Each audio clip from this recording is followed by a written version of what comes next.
أعوذ بالله من الشيطان الرجيم. بسم الله الرحمن الرحيم. الحمد لله رب العالمين والصلاة والسلام على أشرف الأنبياء والمرسلين وعلى آله وصحبه أجمعين. اللهم علمنا ما ينفعنا وانفعنا بما علمتنا وارزقنا علما يا عليم. اللهم افتح علينا حكمتك وانشر علينا من خزائن رحمتك يا أرحم الراحمين. الحمد لله رب العالمين. Alhamdulillah wassalatu wassalamu ala Rasulillah wa ala alihi wa sahbihi wa man walah, amma ba'd. Baik, kita masuk tajuk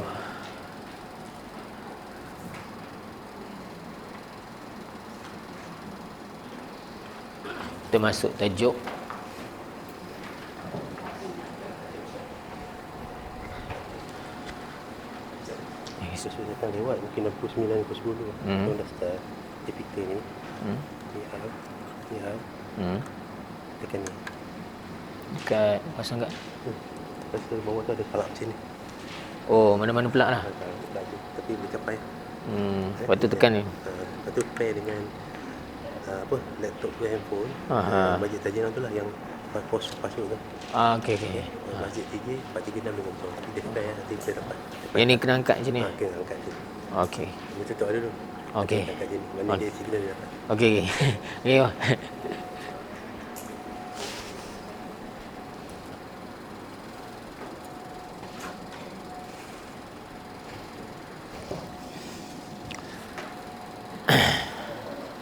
Baik, kita dah masuk tajuk apa? Isim inna dengan khabar inna, muka surat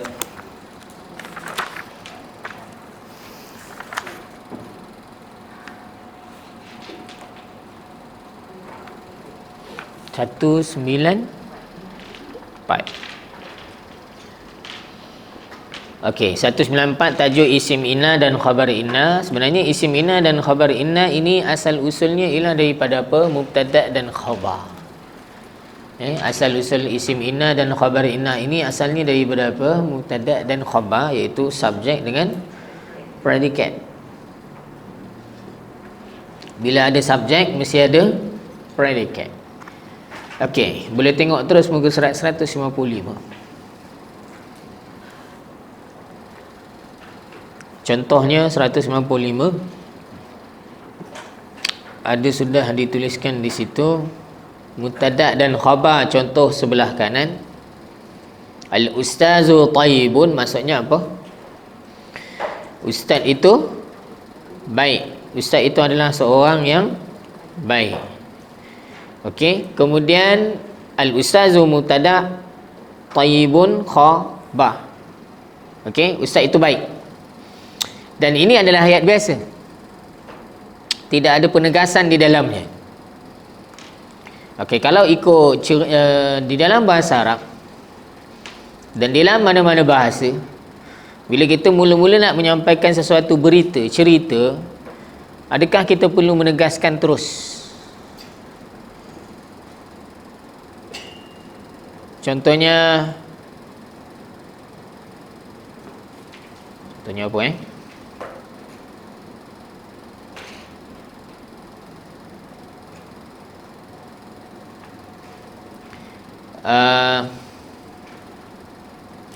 contoh ini contoh saja. Minggu depan tak ada kelas. Contoh. Kau suka je tak ada kelas. Ada saja buat contoh lain lah. Contoh lain, contohnya apa? Visa umrah telah digantung. Okey, perlu tak saya tegaskan apa-apa kat sini? Perlu ke tidak? Saya kata visa umrah telah digantung. Perlu? Saya hanya nak bagi tahu sajalah. Saya tak ingatlah tarikh dia bila, tapi sekarang ni visa umrah saya nak bagi tahu cerita dia apa? Visa umrah telah digantung. Okey? Jadi saya tak perlu tambah betul visa umrah telah digantung. Kena tak saya kena tambah perkataan betul, pasti? Perlu tak? Tak perlu. Sebab apa? Sebab saya hanya nak menyampaikan satu maklumat. Tiba-tiba ada yang di depan ni, betul ke Ustaz? Saya apply lulus. Ketika itulah saya kena buat apa? Bila ada ayat ataupun perkataan, ucapan yang pertama itu tidak perlu ditegaskan. Okey? Bila kita nak menyampaikan berita yang pertama, kita tak perlu tegaskan apa-apa. Okey, tetapi bila kita perlu tegaskan, bila yang pertama, bila orang di hadapan menunjukkan tanda-tanda tidak percaya betul ke, ataupun dia menolak, ataupun dia tidak menerima berita tersebut, maka disitulah pentingnya penegasan. Itu satu. Ataupun satu lagi, benda itu memang terlalu penting. Okey, macam sekarang ni, kalau nak pergi mana-mana, kena buat apa?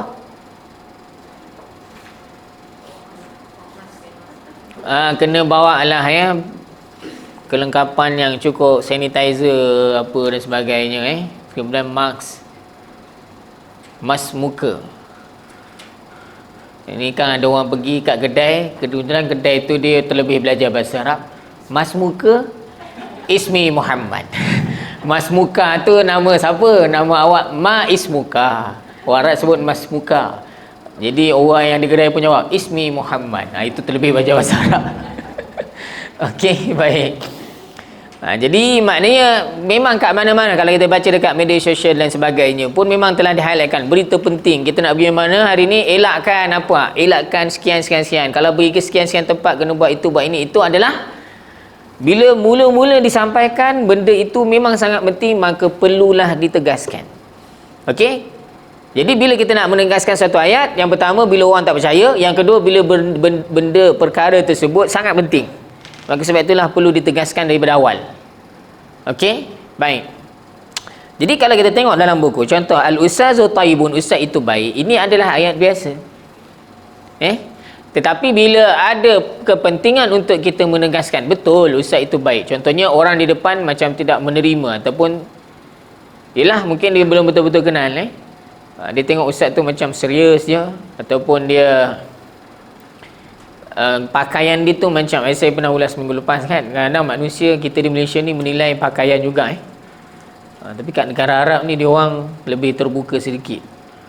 Kadang-kadang imam solat pakai swajin je di sana sebab dia orang dah dia orang lebih terikut-ikut dengan barat. Kalau kahwin pun dia bukannya pakai jubah, kalau perempuan dipakai gaun dan sebagainya. Lepas tu ada tu budak-budak kecil tu apa? Ya, lelaki dengan perempuan semua pakai kot. Tak mainlah pakai jubah-jubah ni, pakai kot. Perempuan pakai gaun. Lepas tu kereta datang naik apa? Mes. Kadang-kadang limousine. Sewalah tu semuanya. Tak tahulah berapa banyak belanja. Sebab itulah jumpa orang Mesir kadang dah berumur, tak kahwin lagi belum, kumpul duit. Sebab apa? Sebab kat Mesir ni memang syarat dia nak kahwin kena ada rumah, kena ada barang kat rumah, macam-macam dia minta. Jadi stres lah bagi orang tradisi sana macam tu. Baik. Okey. Al-Ustazu Taibun, Ustaz itu baik. Bila kita nak menegaskan ayat ini, kita tambahin dah. Sesungguhnya Ustaz itu baik. Okey, bila kita tambah inna, ada berapa perkara yang telah berubah? Ada dua perkara telah berubah. Yang pertama ialah baris. Yang kedua ialah apa? Istilah ataupun nama dia telah berubah. Okey, asal perkataan al-ustazu di dalam tata bahasa Arab, al-ustazu itu adalah mubtada'.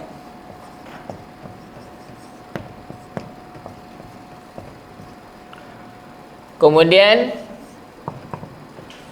Taibun adalah khabar.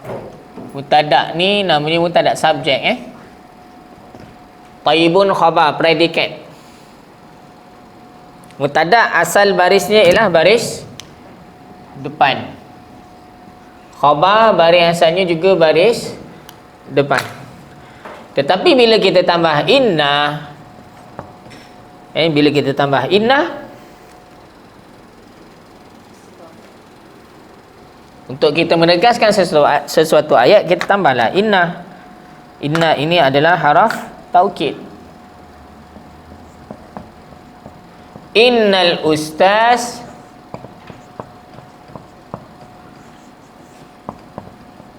tayyib. Baik, bila kita tambah inna, perkara yang pertama yang berubah ialah daripada mubtada, istilahnya telah diubah menjadi isim inna. Maksudnya isim kepada perkataan inna. Daripada khabar telah diubah namanya jadi khabar inna. Maknanya khabar kepada perkataan inna. Itu yang pertama berubah. Yang kedua ialah barisnya. Mubtada baris depan. Khabar isim inna baris atas. Khabar yang ini tak berubah. Okey, jadi kita akan baca innal ustadza tayyibun. Sesungguhnya ustaz itu baik. Okey? Jelas Tengok contoh yang kedua. Al-ustadzu yudarrisu.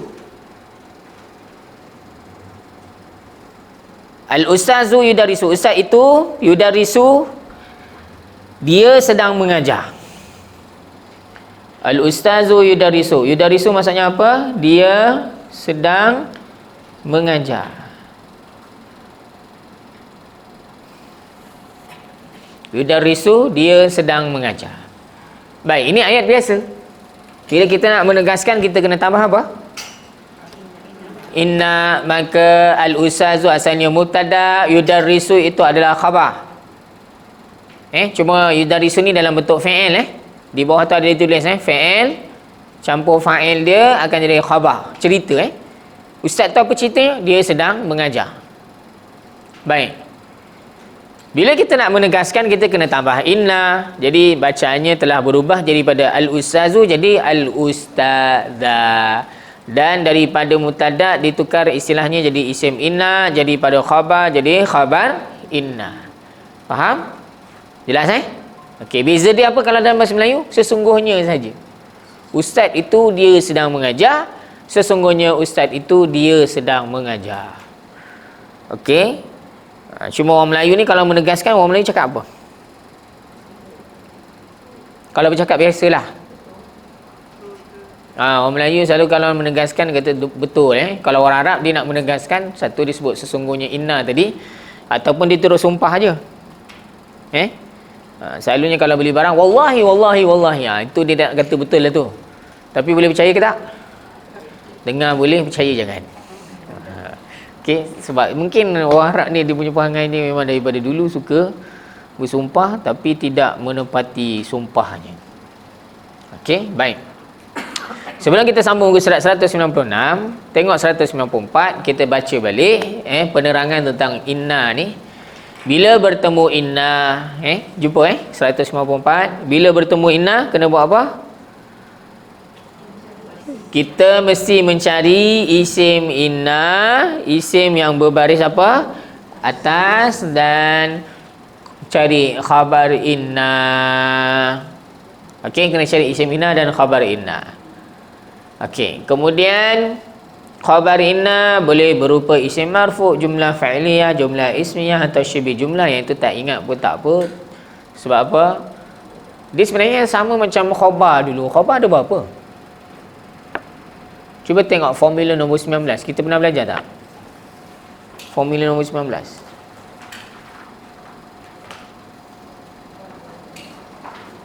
Pernah belajar ataupun tidak?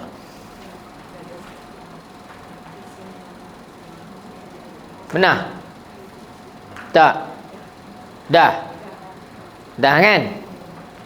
Okey. Khabar, senang cerita, khabar tu ada yang jenis dalam bentuk isim baris depan. Ada juga khabar yang dalam isim marfu' tu maksudnya isim baris depan. Jumlah fi'liyah. Jumlah fi'liyah tu maksudnya khabar dia dalam bentuk fi'il. Jumlah ismiyah. Okey, dan syibih jumlah. Pernah belajar kan? Macam tak pernah belajar je.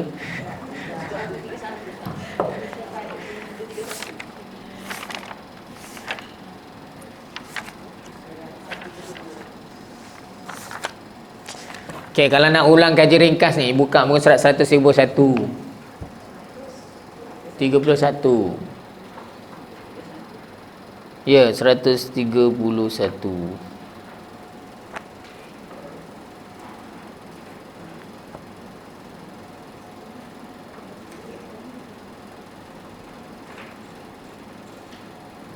Jenis khabar kan tajuk dia.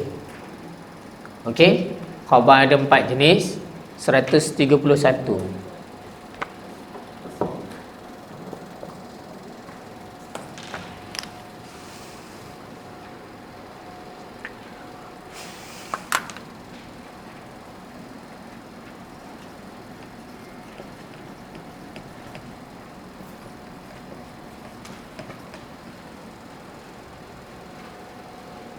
Yang pertama khabar dipanggil khabar apa nama dia? Khabar isim marfu', maksudnya isim baris depan. Tengok contoh yang pertama tu. Contoh yang kedua. Wallahu alimun. Perkataan Allah mubtada'. Mana khabar dia? Alimun. Baris apa alimun? Isim ke fi'il? Alimun isim ke fi'il? Ya. Isim. Apa tanda dia isim? Tanwin ke tu? Ya, itu tanwin Okey, baik. Jadi khabar dalam bentuk yang pertama ni, khabar yang pertama ni dalam bentuk isim yang berbaris depan, isim marfu'. Khabar yang kedua dalam bentuk jumlah ismiyah. Jumlah ismiyah ni apa?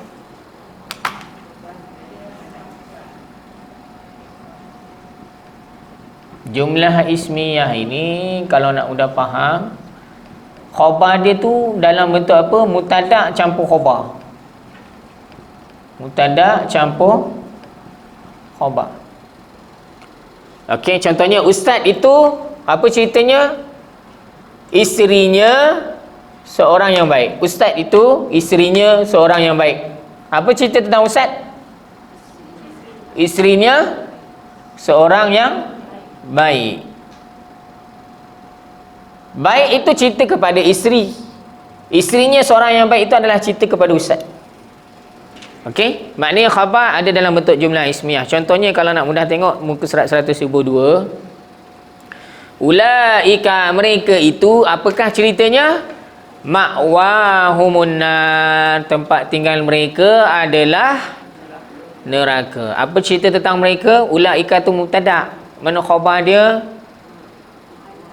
Adakah khabar dia ma'wa sahaja atau ma'wahum sahaja ataupun an-nar sahaja? Ulaika, mereka itu, ma'wahum, tempat tinggal mereka, an-nar, neraka. Mana satu cerita kepada ulaika? Adakah ceritanya adalah ma'wahum saja? Mereka itu adalah tempat tinggal mereka. Adakah cerita kepada ulaika itu adalah an-nar, neraka? Mereka itu adalah neraka. Ya, semua sekali. Jadi ma'wa tu isim ke fi'il? Tempat tinggal. Tempat tinggal ni perbuatan ke? Isim. Maka dia akan jadi jumlah ismiyah. Okey, contoh yang ketiga, khabar dalam bentuk apa? Jumlah fi'liyah ni maksudnya dalam bentuk fi'il lah. Jumlah fi'liyah yang mana di dalam ayat itu ada fi'il. Tengok contoh yang di bawah. Khabar jumlah fi'liyah. Fallahu yahkum bainahum. Subjeknya ialah perkataan Allah. Apa ceritanya? Yahkumu. Yahkumu tu maksudnya apa? Dia mengadili. Dia akan mengadili. Mengadili, membuat keputusan, itu adalah fi'il ke isim? Mengadili, memutuskan. Fi'il Jadi khabar dia dalam bentuk jumlah fi'liyah. Dalam bentuk fi'il Okey. Baik, yang terakhir dalam bentuk syibih jumlah, muka surat 133. Syibih jumlah ni saya pernah sebut dulu. Syibih jumlah ni ada dua. Yang pertama apa? Khabar dia dalam bentuk haraf jar ataupun satu lagi isim zaraf. Khabar ada yang dalam bentuk satu Syibih jumlah ni merujuk kepada apa? Yang pertama haraf jar, khabar dia ada haraf jar, ataupun yang kedua isim zaraf. Tengok contoh yang pertama, ala la'natullahi 'alal zalimin. Laknat Allah itu subjek. Mana ceritanya? Laknat Allah tu untuk siapa? Zalimin saja khabar dia. Laknat Allah itu adalah orang-orang yang zalim. Begitu ke? Ala tu isim ke fa'il ke haraf? Haraf apa? Haraf jar kan? Okey, jadi khabar dia dalam bentuk, di dalamnya ada haraf. Contoh yang lain yang mudah macam ni. Al ustazu fil fasli. Ustaz duduk mana? Fil fasli. Apa makna fi? Dalam al fasli. Okey, contoh lebih mudah. Al-imamu fil masjidi.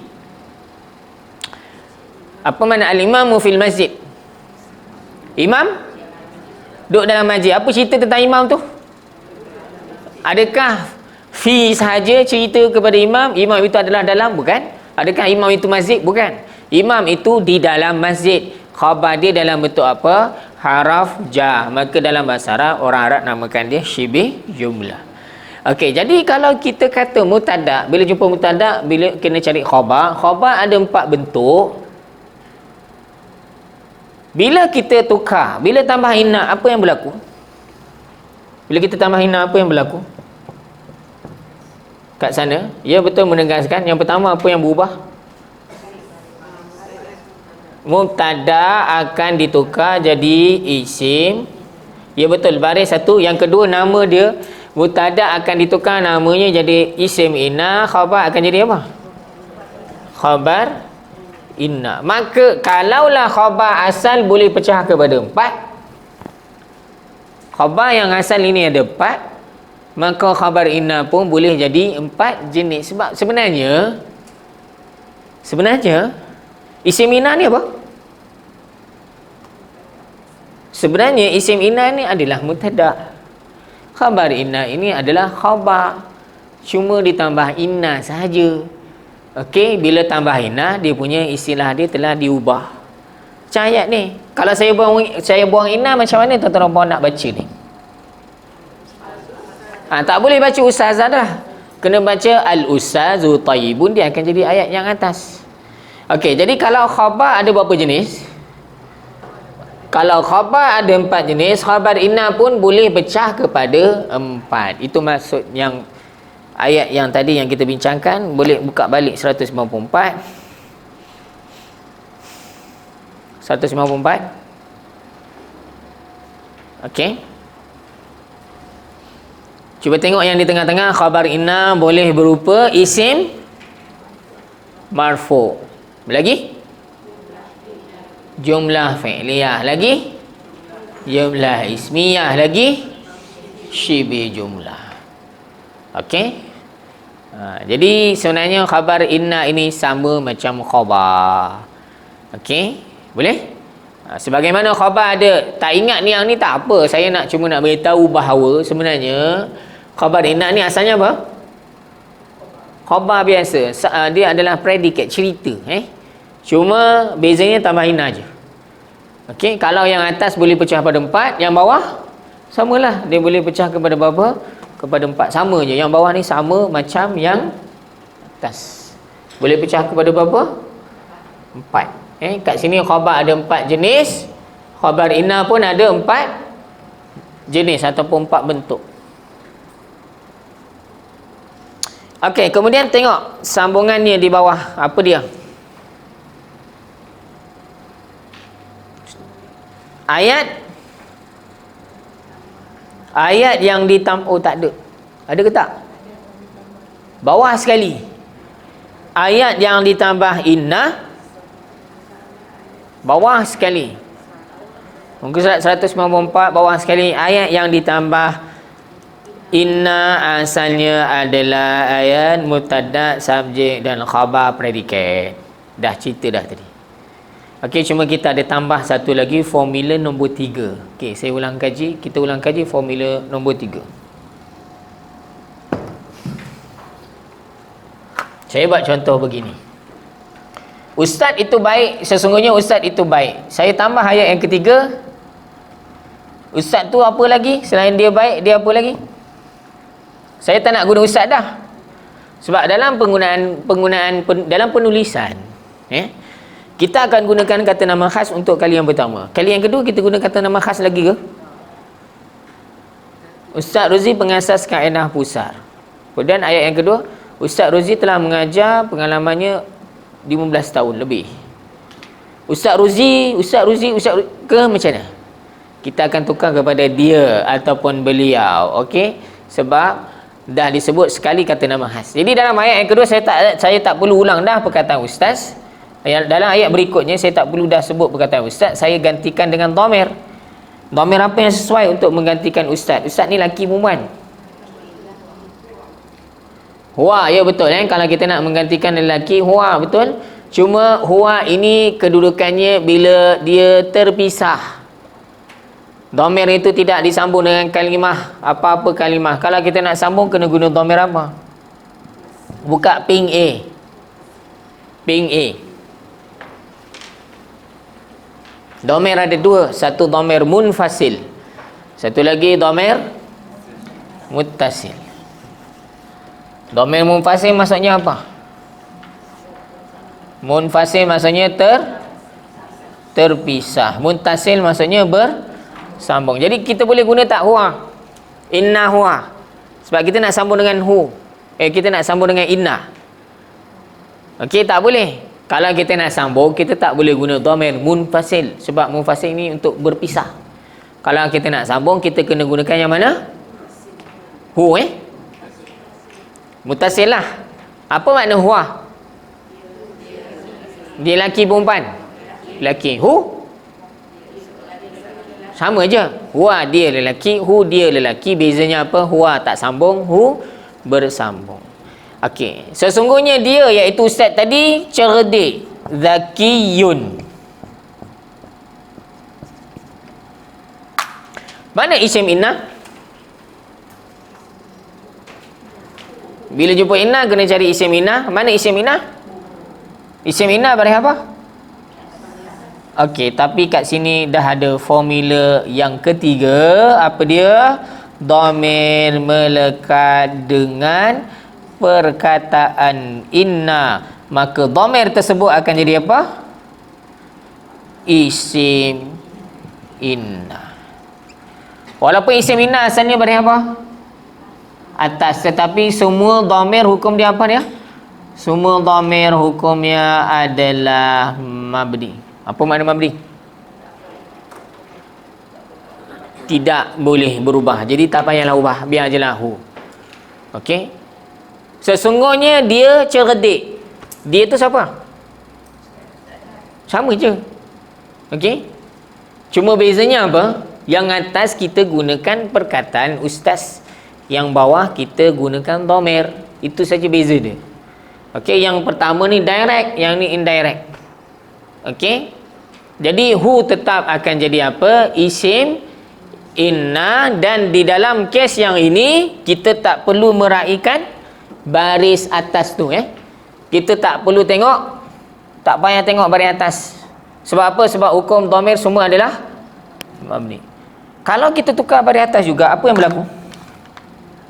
Ustaz, tak boleh lah ustaz. Mana boleh? Isim inna baris atas, kena baca baris atas lah. Okey. Bacalah hu tu tukar pada baris atas ha.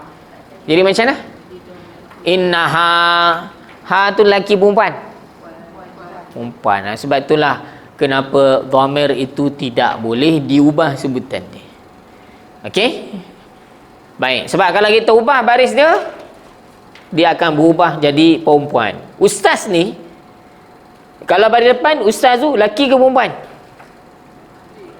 Kalau baris atas? Bawah?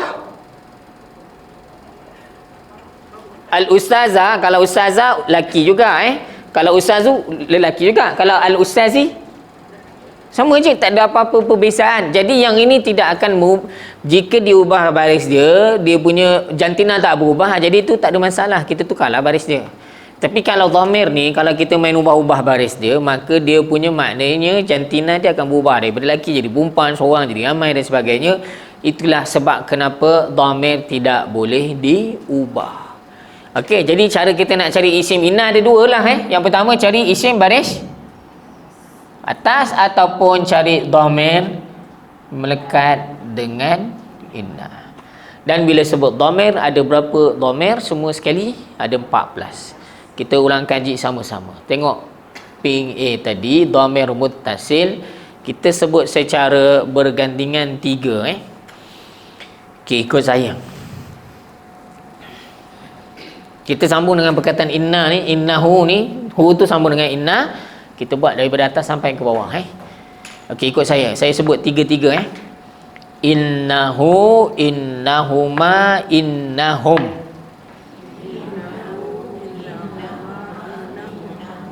Ya, semula. Innaha, innahuma, innahunna. Okey, sekali lagi. Innaka, innakuma, innakum. Lagi sekali. Innaki, innakuma, innakunna. Lagi sekali. Inni, inna. Lagi sekali. Jadi semua yang kita sambung tadi, hu, huma, hum, tu semua dhamir tu dipanggil dhamir apa? Muttasil ataupun melekat. Muttasil ataupun melekat dengan apa? Dengan kalimah inna, maka kesemua dhamir itu adalah isim inna. Kalau kita baca inna a'tainakal kautsar, mana isim inna?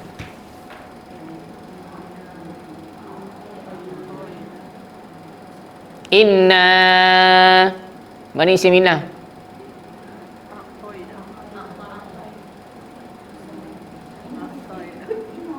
Apa perkataan yang melekat dengan inna? Anna itulah isim inna. Kan yang last kali tadi kan, inni, inna, na tu kan? Kan? Ada na kan? Na tu adalah isim dia. Kalau innaka, mana isim inna? Ka, Innaki, innahum, hum tu adalah isim inna. Tak perlu ra'i dah baris dia, sebab dhamir hukum dia adalah mabni. Okey?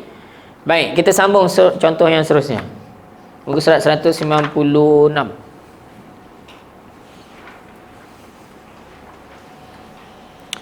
Okey, yang ini tuan-tuan Omar, yang belakang ni kalau tak ingat pun tak apa, sebab yang penting ialah apa? Baris yang ini. Kat sini ada berubah baris ke? Khabar ni dekat khabar dengan khabar inna sama je kan baris dia kan? Jadi kalau tuan-tuan tak tengok yang ni khabar ada 4 jenis ke, 1 jenis ke, tak ada masalah. Sebab apa?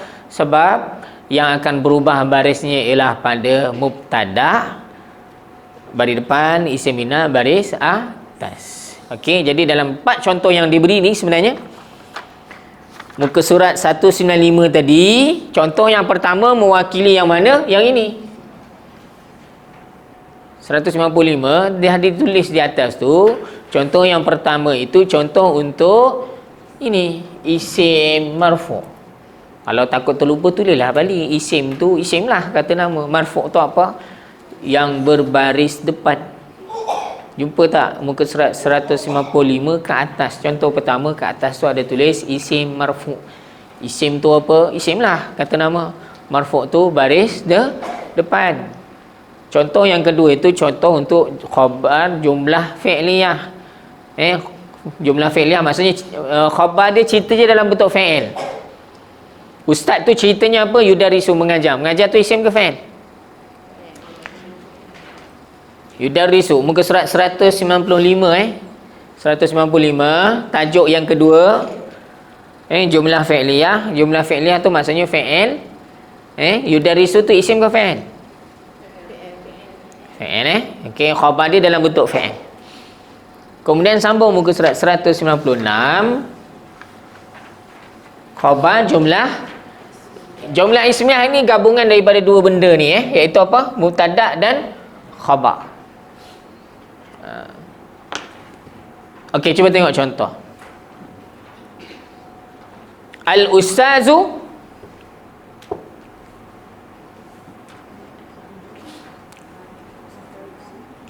ustaz itu huwa dia adalah imam masjid. Apa cerita tentang ustaz? Dia adalah imam masjid. Sebenarnya huwa itu mubtada', imam itu khabar. Sebab tu di bawah, di dalam kurungan tu ada ditulis apa?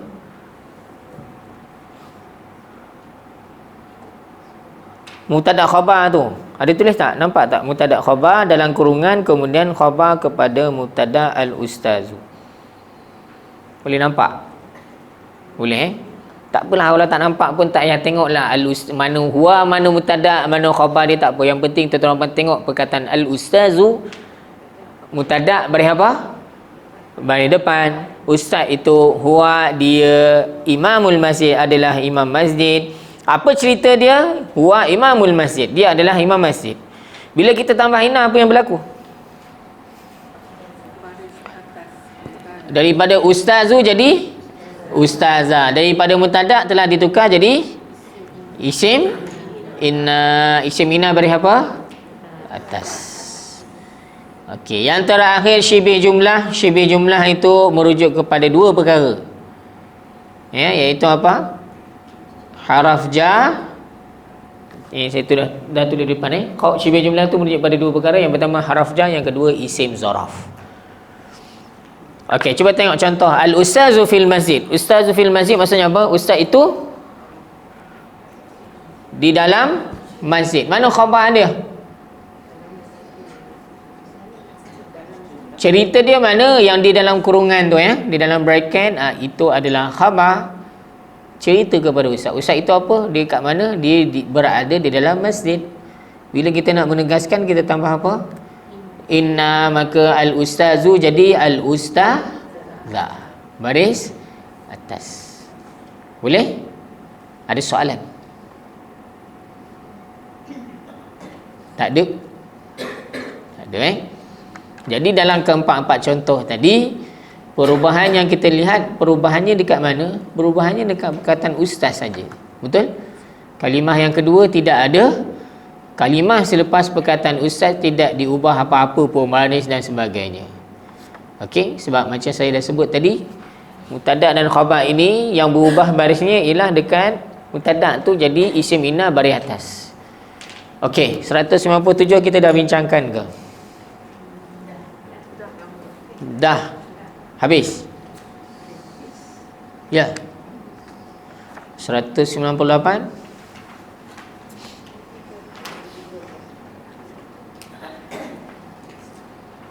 Dah ke belum?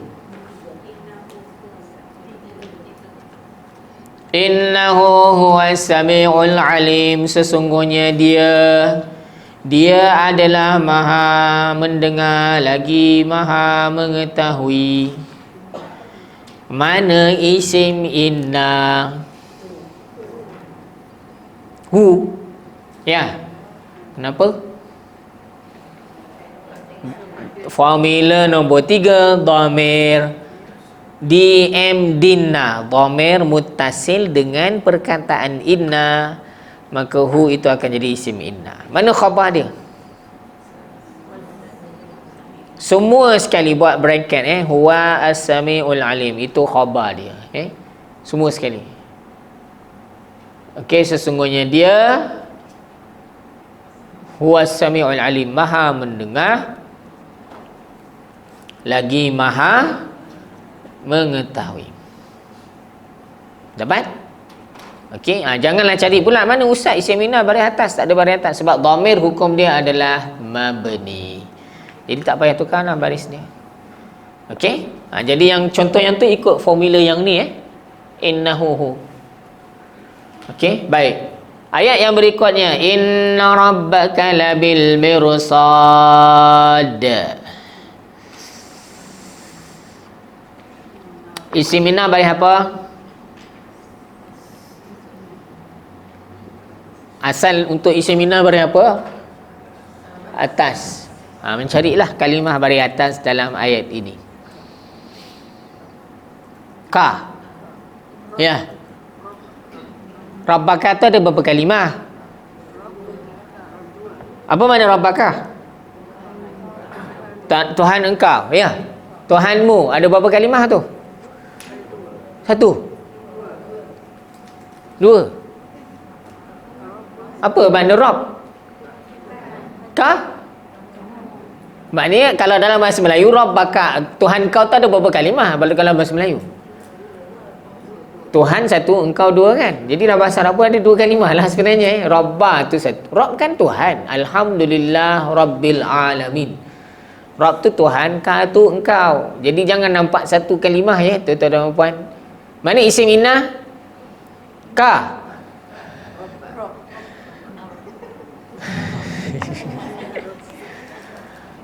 Tak, sebenarnya subjek dia apa sebenarnya dalam ayat ni? Sesungguhnya engkau ke sesungguhnya Tuhan engkau? Ya, Tuhan itu adalah isim inna.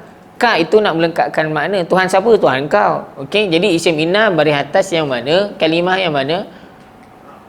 Rabb tu bari apa? Rabbah bari atas kan? Jadi isim inna bukan Rabbaka Isim inna Rabbah sahaja. Ka itu adalah dhamir. Okey. Sesungguhnya Tuhanmu. Mana khabar dia? Mana cerita dia? Benar-benar mengawasi. Mana khabar kepada inna?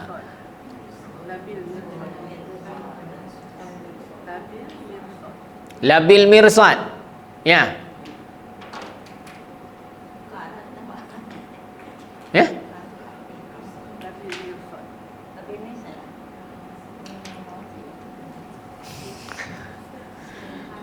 Okey. Cuba baca terjemahan Kita baca terjemahan. Cuba tuan-tuan abang cari mana subjek, mana predikat. Sebenarnya senang je Cuma dalam bahasa Arab dia ada baris. Yang tu yang kadang-kadang rasa macam susah Apa subjek dalam ayat ni? Apa cerita? Predikat tu cerita. Sesungguhnya Tuhanmu benar-benar mengawasi. Mana subjek? Tuhan. Apa predikat dia? Apa cerita dia? Ya, itulah khabar dia. Labil mirsad. Itu buat dalam bracket Labil mirsad. Buat dalam kurungan. Labil mirsad adalah khabar inna. Ya, soalannya ni khabar inna yang mana satu?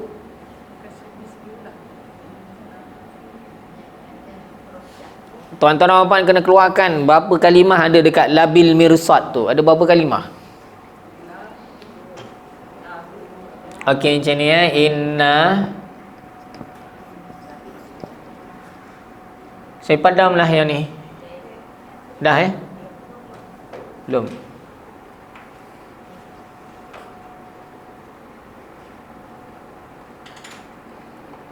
Hari ni berapa hari bulan?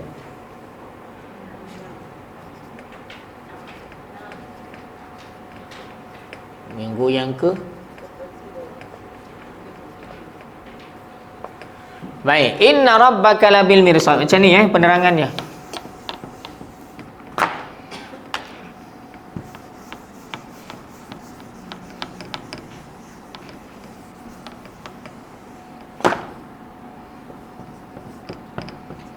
Inna rabbaka. Jadi antara perkara asas yang kita kena tahu ialah apa, dalam bahasa Arab ni kita jangan nampak semua kalimah tu kalau dia duduk sekali je bersambung je kita ingat satu kalimah bila tak ada space je, bila ada space ni satu kalimah lah, sebab lepas tu ada jarak. Kat sini tak ada jarak, ini satu kalimah. Tak sebab kita rasa macam tu. Sebab apa? Kita dalam bahasa Melayu senang nak mengira kalimah tu, senang. Bila ada jarak satu kalimah lah. Kalau tak ada jarak Kalau ada jarak 2 kalimah, kalau tak ada jarak 1 kalimah. Okey. Jadi bila kita tengok oh ni tak ada jarak, oh ini tak, ni sebenarnya ada 2 kalimah ya tuan-tuan puan. Rabba 1, ka 2. Rabba ni kenapa dia baris atas? Inilah dia isim inna. Kemudian rabba ada alif lam tak? Ada tanwin tak? Kenapa tak ada alif lam dan tanwin? Nak jadi apa? Dia nak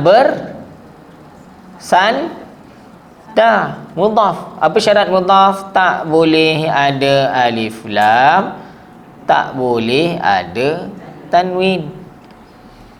Bila jumpa mudhaf kena cari apa? Bila jumpa mudhaf kena cari mudhafun ilaih. Nak mengenal mudhafun ilaih ada beberapa cara.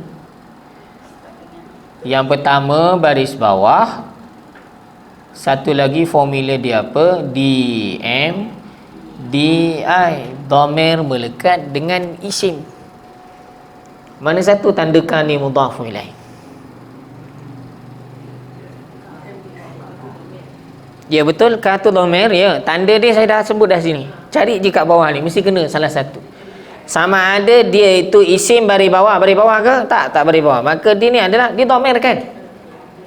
Dhamir melekat dengan Rabb ni isim ke fi'il? Tuhan. Tuhan ni perbuatan ke? Kata nama kan? Dhamir melekat dengan isim akan jadi mudhafun ilaih. Kalau dhamir melekat dengan inna akan jadi apa? Ni dhamir melekat dengan kalimah inna dia akan jadi apa? Isim inna. Kalau dhamir melekat, dia melekat dengan inna ke dia melekat dengan Rabb? Kalau dia dekat sini ya betul, ka tu isim inna. Semula kalau kaf ni ada dekat lepas inna, ya betul, ka itu adalah isim inna. Sekarang ni subjek dia bukan sesungguhnya engkau, sesungguhnya Tuhan. Tuhan siapa? Tuhan engkau. Boleh? Ada beza kat sini dia ka bukan direct dekat inna, dia tak boleh jadi isim inna. Dia hanyalah apa? Mudhafun ilaih. Inna rabbaka labil mirsad.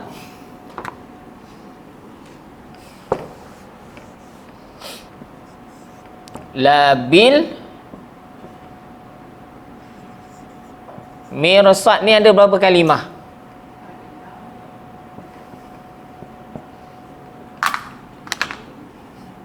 Ada berapa kalimah? 1 B 2.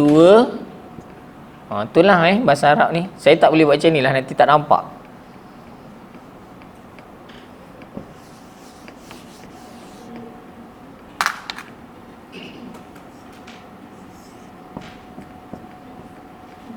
Kalau kita ingat, oh ni macam bersambung je semua, ada satu kalimah ya. Sebenarnya di sini ada berapa?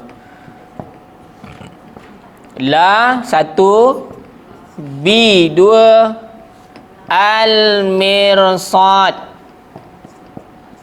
3. Betul kan? Labil mirsad. Lam ni isim ke fa'il ke haraf? Buka ping B. Lam baris atas. Cari lam baris atas ni ada duduk kat mana? Haraf jar, ya. Ya betul. Lam haraf jar fungsi dia apa? Membaris bawah kan? Apa fungsi haraf jar? Membaris bawahkan isim ya. Ya, membaris bawahkan ni. B ni isim ke fi'il ke haraf? Haraf apa? Oh, jadi macam mana ni? Kalau kita kata lam ni, ini B ni haraf jar. Kalau kita kata B ni adalah haraf jar, kalaulah kita kata lam ni juga adalah haraf jar, fungsi haraf jar membaris bawahkan haraf jar selepas dia, tak boleh. Okey, kalau kita kata B ni haraf jar, lepas haraf jar kena baca baris apa? Yang mana bawah? Al-mirsad di baris bawah sebab selepas haraf jar, betul?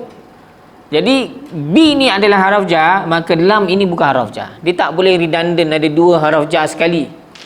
Dia huruf lain lah. Tengoklah ping B. Cerita yang lam yang kita dah belajar je. Yang belum belajar jangan disentuh. Ping B, lam ada 4 tempat. Yang kita dah belajar, yang pertama dalam haraf jar, betul? Min ala bi ila fi ka an rubala ataupun li. Kemudian di sebelah kiri tuan-tuan dan puan-puan, diagram tu, sebelah kiri dekat dalam bahagian haraf jazam dengan haraf nasab ada lam juga kan? Betul? Yang tu belum belajar kan? Okey, dan lam dia baris apa tu kat situ? Cuba tengok betul-betul. Lam dekat dalam haraf nasab dengan haraf jazam tu berbaris apa bacaannya? Tak ada baris ya dalam diagram? Oh, tak ada baris ya. Okey. Baris bawah tolong letak baris bawah. Nanti sampai masanya saya akan ajar tajuk ni. Dua-dua baris bawah. Minta maaf. Saya ingatkan ada baris.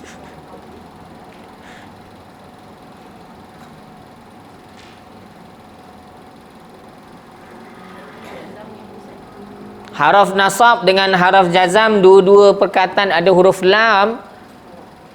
Letak tanda baris bawah dekat dia, dekat bawah, dekat lam tu. Dia bukan bacanya baris atas. Kalau dalam haraf jar tadi sebelah kanan, haraf jar, jumpa tak? Min ala bi ila fi ka an rubah. Dalam haraf jar letak dua-dua baris atas dengan bawah. Ada baris tak kat situ? Oh, situ ada baris. Ada pula. Okey. Okey. Baik. Jadi yang penting dia bukan haraf nasab dan haraf jazam lah. Dan memang kita belum belajar kan. Sebab haraf nasab dengan haraf jazam, lam dia mesti berbaris bawah. Kat sini lam dia berbaris apa? Jadi dah tolak dah, tu tak masuk cerita. Kemudian kita dah tolak juga dalam haraf jar. Mana boleh haraf jar membaris bawahkan haraf jar? Tak boleh. Jadi yang tinggal lam ada dekat mana? Cuba cari satu lagi. Haraf taukid. Jumpa kan? Inna anna qad, na dengan la. Lam di situ kalau tak ada baris, letak baris atas sahaja boleh dibaca. Okey, tak boleh baca baris bawah. Tak ada baris kan? Letak baris sendiri. Okey, jadi mana cerita dia? Sesungguhnya Tuhan engkau, kalaulah ditanya, ini nak masuk dalam cerita khabar yang mana satu dalam 4 jenis ni? Ada jumpa isim baris depan ke kat sini? Yang baris depan ada tak? Ada? Tak ada? Ada fa'il tak dalam kalimah ni? Al-mirsad ni isim ke fa'il? Sebab? Okey, jadi yang mana satu? Dia bukan yang ini, bukan yang ini pun bukan. Yang ni panjang. Yang ni pun bukan fa'il. Jangan tengok makna ya, tuan-tuan puan, tengok makna macam fa'il kan? Apa mengawasi. Tak, ini bukan fa'il. Sebab apa? Kita tengok tanda alif lam dan lepas rajah dia adalah isim. Jadi tinggal yang mana? Khabar dia dalam bentuk apa? Ada apa kat sini? Ya, khabar dia yang ni. Okey, kalau ditanya dia masuk dalam bentuk khabar yang mana? Dalam bahasa Arab disebut khabar syibih jumlah. Tak penting pun. Yang penting tuan-tuan puan-puan tahu mana cerita, mana subjek, mana predikat. Mana isim innah? Rab. Mana khabar innah? Oh ni, semua sekali ini adalah apa? Khabar inna. Okey, panjang sedikit. Khabar dia gabung daripada beberapa kalimah. Ya? La mana? Ni saya masukkan sekali ni. Ni haraf taukid nama dia. Tadi kita berulang kaji. Dia nak menegaskan aja ni. Tuan-tuan cuba macam ni lah. Saya bagi satu contoh. Tuan-tuan cuba baca surah Al-As. Wal-As.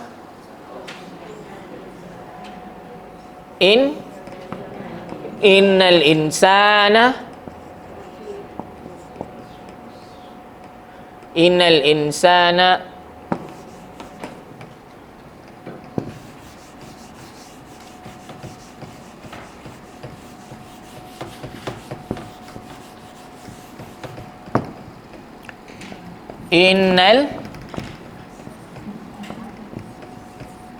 insana lafi khusrin. Mana isim inna?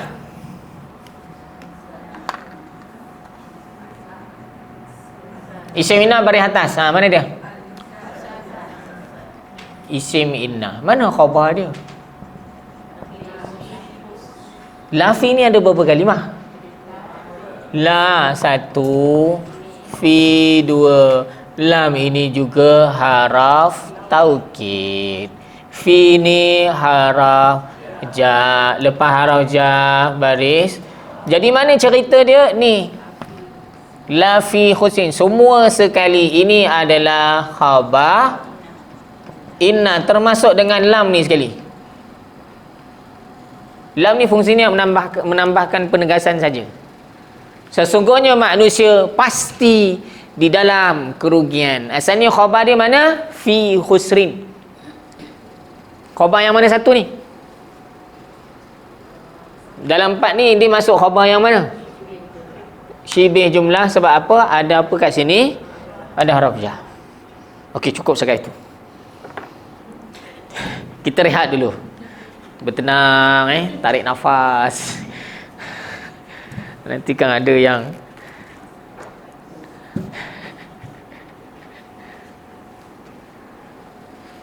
baik, ialah antara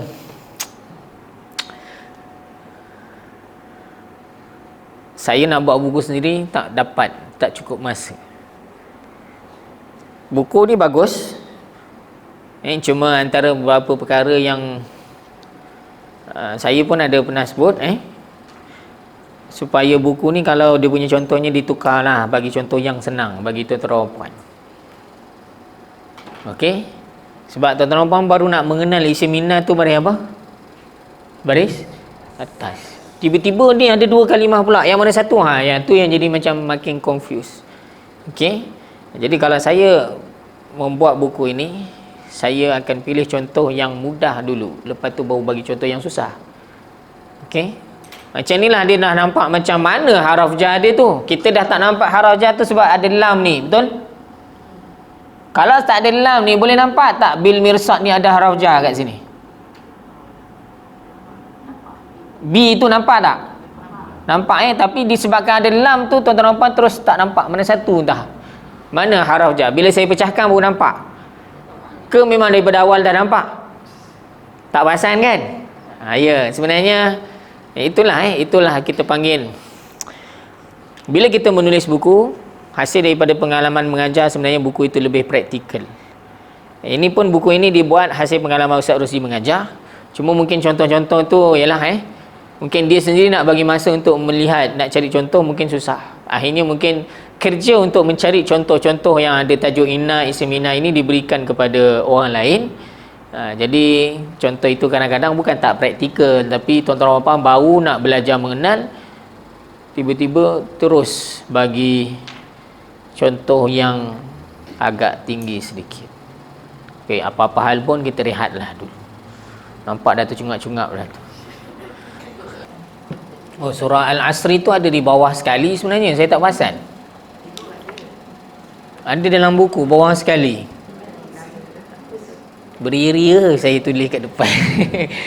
Okey, ada kat bawah sekali. Jumpa kita sambung semula insya-Allah. Kita tengok contoh yang bawah sekali.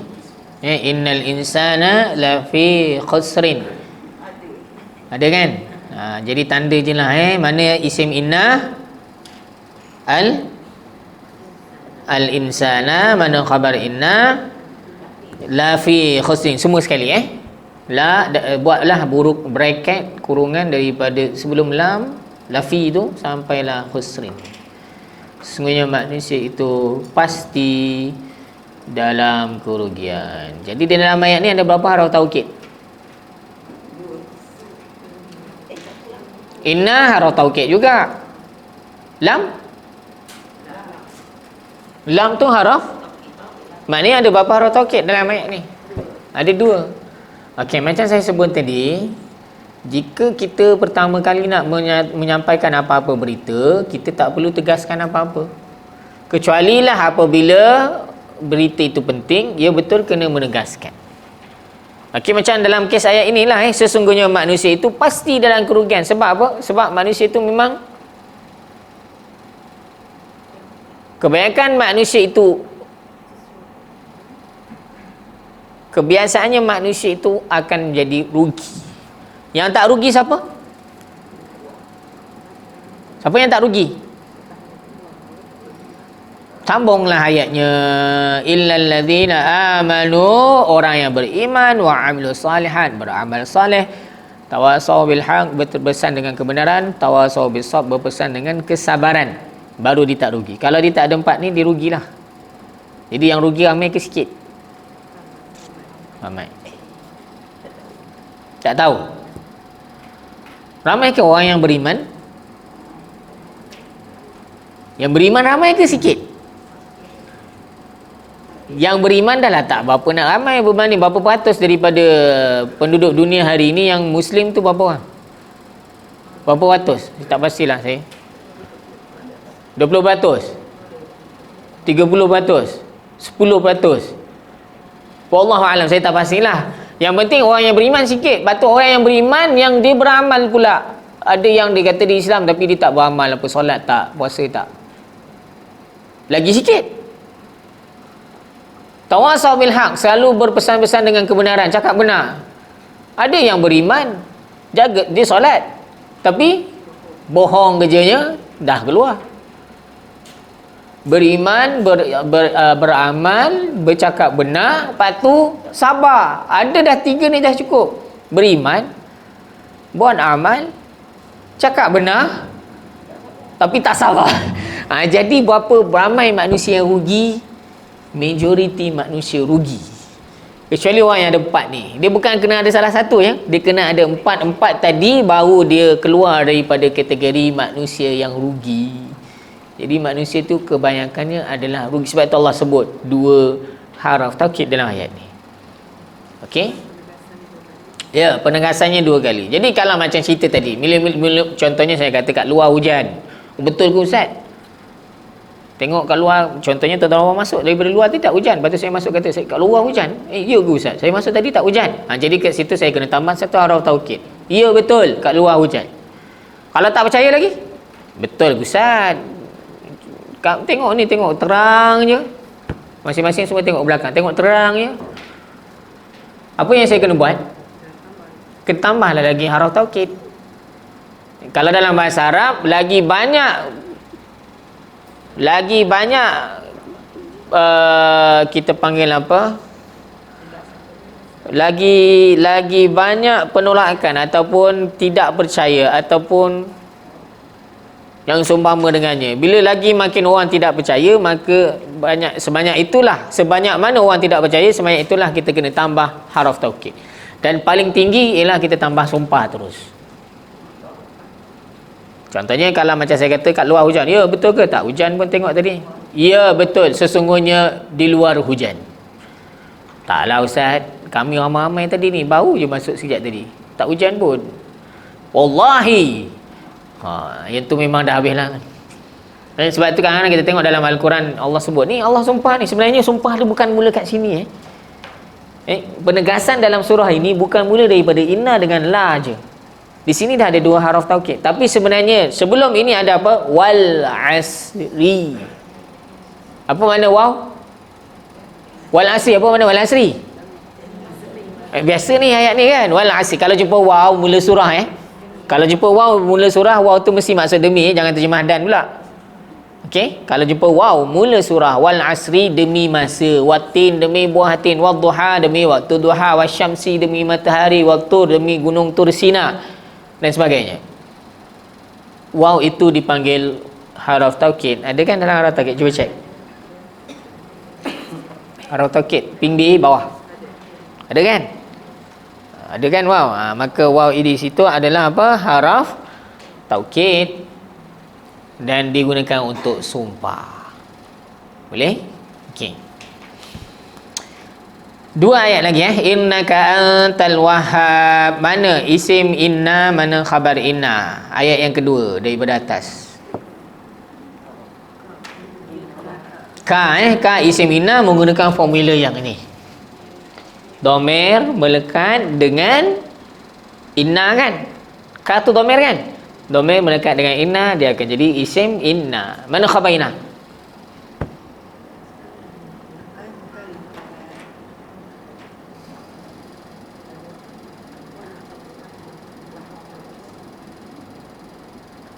Sesungguhnya engkaulah maha pemberi kurnia. Sesungguhnya engkaulah maha pemberi. Mana cerita dia? Tak, dalam terjemahan di bawah. Terjemahan di bawah. Sesungguhnya engkaulah maha pemberi. Subjek je siapa? Engkau. Predikat dia mana? Maha pemberi. Jadi khabar dia mana? Al-Wahhabu. Anta tu dia masuk bab lain. Anta tu biarlah ada kat situ. Boleh macam inilah dua cara. Boleh kata antal wahhab semua sekali khabar, ataupun wahhab saja khabar dia. Boleh dua-dua.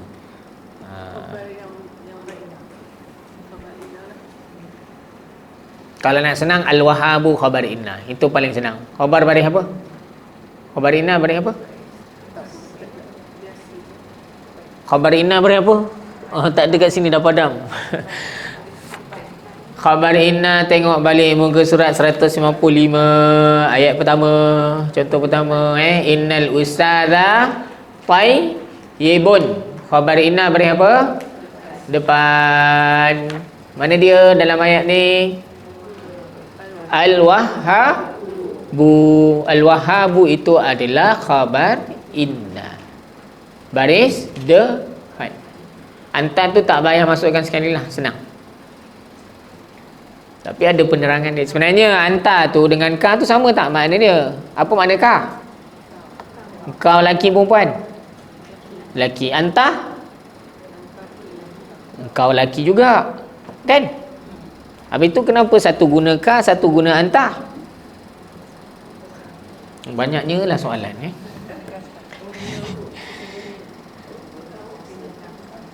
Yang pertama, kenapa yang pertama guna ka, yang kedua guna anta? Sebab yang pertama bersambung, yang kedua tak sambung. Itu je bezanya. Kan? Dhamir muttasil. Dhamir ni bila nak sambung kena guna ka, anta. Dia tak boleh dua kali ka innaka ka. Pelik pula bunyinya. Yang kedua dia dah tak boleh sambung dah. Dia sambung sekali je. Dan biasanya kita ulang, kenapa kita ulang sesuatu benda tu berkali-kali? Macam ibu, ayah, tuan-tuan puan, ibu-ibu ayah yang ada di depan ni ada anak dulu, lepas tu sekarang mungkin dah ada cucu. Kadang-kadang cakap kat cucu berapa kali? Kenapa cakap banyak kali? Nak menegaskan, nak, yelah itulah tujuan dia, supaya dia boleh ingat. Kadang-kadang ada budak cakap sekali terus dengar, yang tu memang bertuah sungguh lah.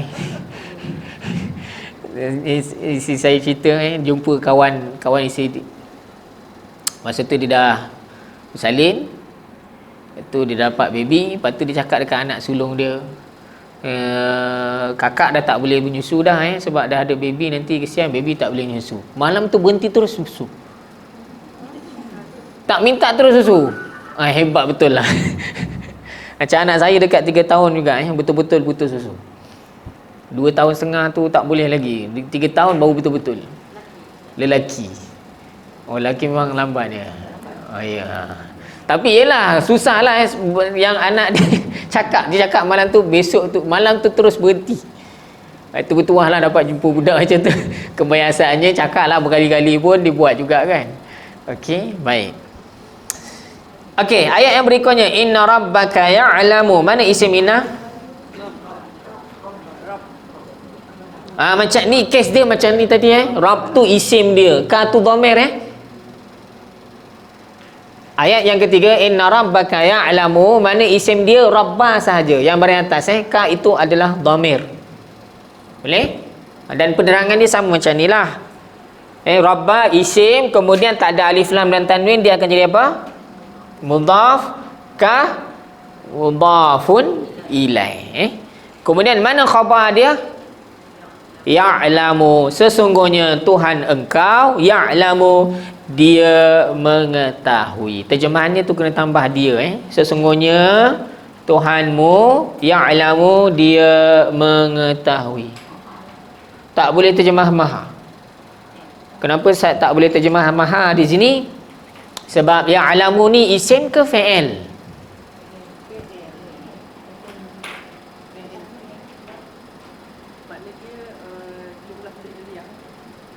Ya'lamu ini adalah fi'il apa tuan-tuan dan puan-puan?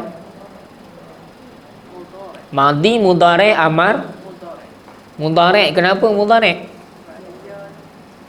Fi'il mudhari' ni kenal dengan ada anita. Alif, nun, ya, ta. Anita.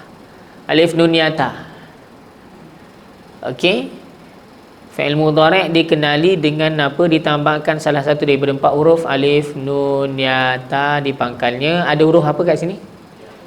Ya, ini fi'il mudhari'. Fi'il mudhari' ni maksudnya apa? Sedang atau akan. Kenapa tak sebut alimun maha, ya'lamu tu maha mengetahui? Bukanlah saya menafikan bahawa Allah itu maha mengetahui. Jangan silap faham tuan-tuan dan puan-puan. Okey, jadi konteks ayat ini berbeza. Kalau alimun, kalau maha mengetahui itu terjemahan untuk apa? Untuk alimun, isim. Alimun isim ke fi'il?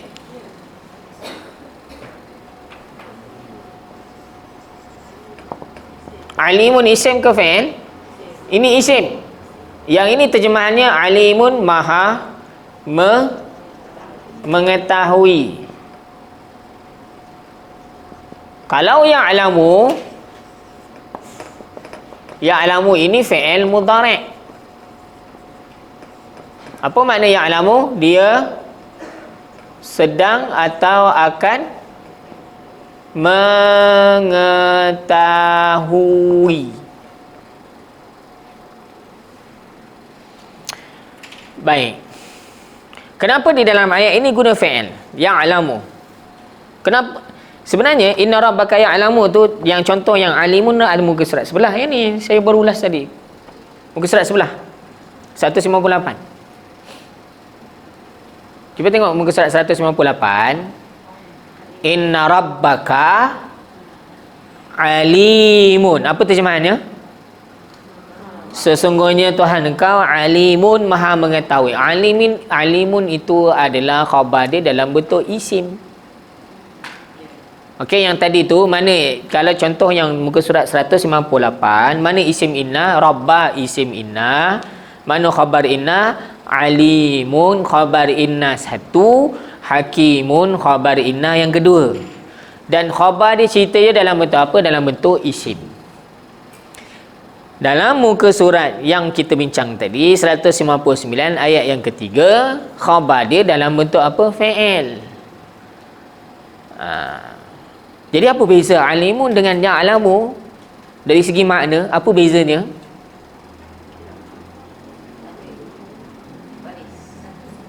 Tak. Yalah, baris tu tak apalah. Ini isim dengan fi'il. Okey. Sekarang ni dari segi makna, apa beza dia? Kenapa satu tempat Allah sebut sesungguhnya Tuhan engkau maha mengetahui? Kenapa dalam ayat 199 Allah gunakan sesungguhnya Tuhan engkau dia sedang atau akan mengetahui? Yalah, faham. Satu sifat, satu perbuatan. Soalannya kenapa dibezakan? Itu soalan dia. Kenapa tak guna alimun je? Kenapa nak guna perkataan yang memberi makna sedang atau akan?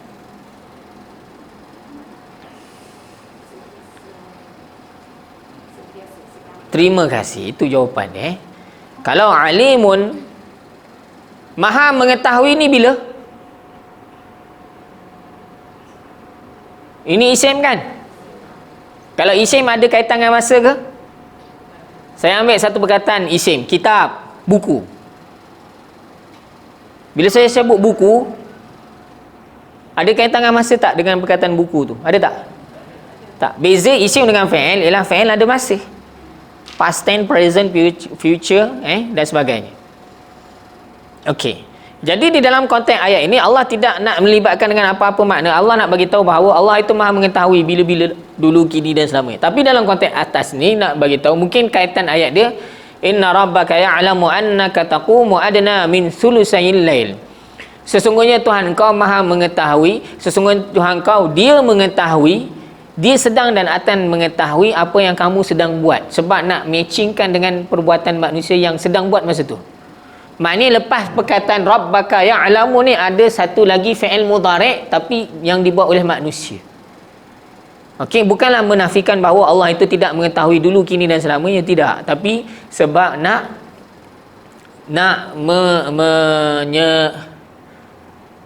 ada keserasian cerita selepas ni. Sebab itulah Al-Quran itu halus. Kita jangan tengok, kalau tengok terjemahan Melayu, oh mengetahui saja, kita tak nampak beza. Okey, dan salah satu lagi tujuan Allah SWT menggunakan fi'il mudhari' ialah untuk menunjukkan bahawa benda itu sentiasa berlaku. Okey, Allah memberi rezeki. Wallahu yarzuqu may yasha'u bighairi hisab. Allah memberi rezeki kepada sesiapa yang dia kehendaki tanpa ada hitungan. Okey? Ada soalan? Tak ada? Tak ada Okey, cerita tentang Harah Tauqid ni saya teringat satu ketika Musailamatul Kadzab dia telah bertanya kepada Amr bin Al-As. Musailamah Al-Kadzab, tahu tak siapa Musailamatul Kadzab? Pernah dengar orang nama Musailamah? Musailamatul Kadzab ni siapa? Nama dia Musailamah, Nabi tambah Al-Kadzab. Musailamah ini ialah Nabi palsu. Dia mengaku jadi Nabi ketika hayat Rasulullah lagi. Bila Rasulullah wafat lagi menjadi-jadi dia. Dan akhirnya dia nak buat kerajaan perpaduan. Sebelum kewafatan Rasulullah, dia nak buat kerajaan perpaduan dengan Nabi. Ada beberapa orang pengikut dia ada ini tak ada kaitan dengan politik je tuan-tuan dan puan. Dan dia ada 40,000 orang pengikut. Ada juga orang ikut dia. Ya ada. Dan dia hantar dua orang wakil, duta jumpa Nabi nak buat perundingan. Mula hantar seorang, Nabi tak layan. Hantar dua orang. Nabi kata, kalaulah tidak kerana aku ini tidak dibenarkan untuk membunuh mana-mana duta, dah lama aku bunuh kamu. Masa tu menunjukkan Nabi marah betul lah. Bila Nabi kata Musailamah tu salah, dua orang ni boleh backup Musailamah. Dan akhirnya dia meninggal. Dia mati dalam peperangan Yamamah pada zaman Sayyidina Abu Bakar. Dan umur dia panjang, 150 tahun. Dia biasanya dalam sejarah dunia, manusia yang zalim, manusia yang membawa kerosakan ni, kadang-kadang Allah sengaja panjangkan umur untuk supaya dia melihat apa kerosakan yang dia telah buat. Dan ini tidak ada kaitan dengan mana-mana politik. Nanti kan jangan kata ustaz ni macam menyindir. Tak ya, jangan salah faham. Saya cerita pasal Musailamah tadi, umur dia 150 tahun. Dia mati dalam peperangan Yamamah, dibunuh oleh siapa? Wahsy yang bunuh Sayyidina Hamzah dulu, dia pergi bunuh Musailamah Al-Kadzab. Jadi apa yang Amr bin Al-As kata pada dia, bila jumpa Amr bin Al-As, dia tahu Amr bin Al-As masa tu, dalam riwayat ada kata masa tu Amr bin Al-As belum Islam, ada yang kata dia dah Islam masa tu. Musailamah tanya, apa yang telah diturunkan kepada sahabat engkau ni? Dia tak nak kata Nabi, dia sebut kepada sahabat engkau. Maka Amr bin Al-As pun bacalah surah ni tadi, surah Al-As, wal 'asri innal insana lafi khusr, sampai habis. Maka selepas dia habis baca surah Al-As sampai habis, tiba-tiba Musailamah pun kata, oh, masa kamu tengah baca tadi tu, baru je diturunkan satu surah kepada aku. Wabar ya wabar. Dia bacalah ayat, dia direka lah macam-macam. Surah yang direka tu macam-macam. Al-fil wal fil, unukuhu tawi, khurtumuhu tawi, macam-macam lah. Gajah, apakah gajah itu? Dia mempunyai belalai yang panjang dan sebagainya. Macam-macam orang yang mencipta surah-surah reka ni. Maka dia pun bacalah satu ayat, dibuat seolah-olah itu macam ayat Quran. Wabar mal wabar. Wabar ni kalau saya rujuk dalam kamus, wabar ni ialah binatang yang ada berbulu. Macam kalau di Malaysia ni macam memerang. Tapi bukan di memerang, ada ke dekat negara Arab? Dia macam arnab dan memerang. Kalau bahasa Inggeris dia apa? Saya tak pastilah apa. Ini bukan binatang yang ada di Malaysia lah.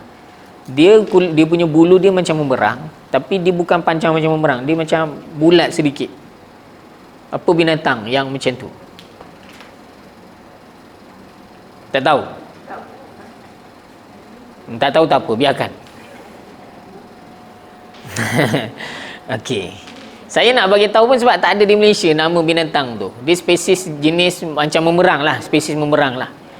Dia kata apa, kamu ni apa, hanyalah ada bulu saja, tak nampak perut, tak nampak ekor apa semua. Lepas tu bila dah habis dia baca ayat ni, maka dia tanya, apa pandangan kamu tentang surah yang telah diturunkan kepada aku sekejap tadi? Maka apa kata si Amr bin al-As, dia kata apa? Wallahi, sesungguhnya, demi Allah, innaka ta'lamu, sesungguhnya, dengar ada beberapa kali penegasan dalam ayat ni. Demi Allah, sesungguhnya engkau sendiri yakin, yang aku ini yakin bahawa engkau itu penipu. Bukan dia kata aku yakin engkau penipu, tak. Sesungguhnya engkau yang cakap, yang baca surah ni sendiri pun yakin yang aku ini yakin engkau itu penipu. Itu bahasa Arab punya, dia punya pedas dia, dan dia punya halus dia sampai macam tu sekali. Ya, kadang-kadang orang menipu kita kata, aku tahu kau tipu. Tapi kadang-kadang orang tu dia nak tipu tak jadi. Kita cakap, alah kau pun tahu, aku tahu yang kau ni menipu. Macam itulah bahasa Melayu dia. Okey. Jadi itu salah satu penegasan yang ada dalam contoh penegasan. Maknanya penegasan itu ditambah mengikut keperluan.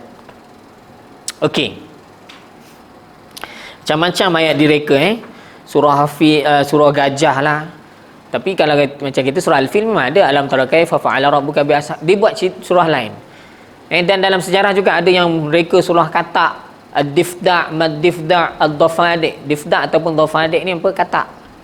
Katak apa itu katak? Macam-macam lah Jadi tak marah ke Nabi pada orang macam ni? Kita buat surah, bila Nabi membacakan surah-surah daripada Al-Quran, dia pun mengaku dia ada surah juga.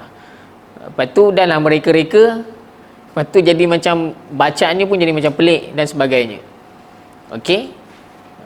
Baik, sebab itulah Allah sebut dalam Al-Quran bahawa Al-Quran ini adalah mukjizat, tidak boleh direka.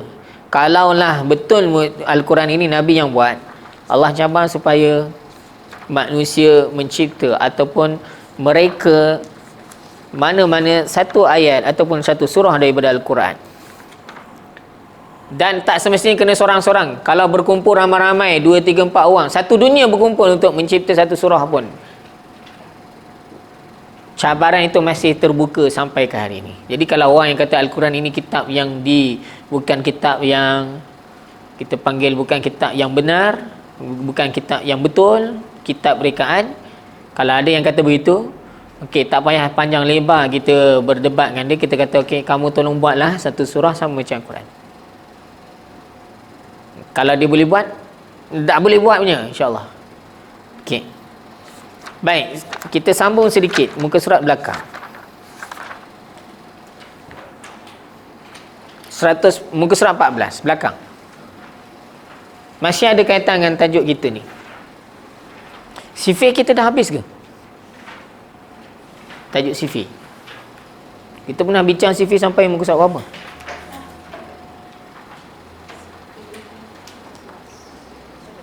Sebelas. 12 belum?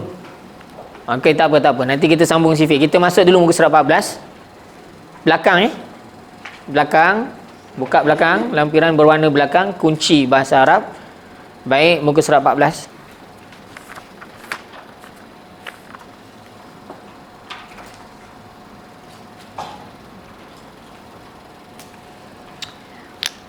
Akhawat inna, jumpa tak? 14.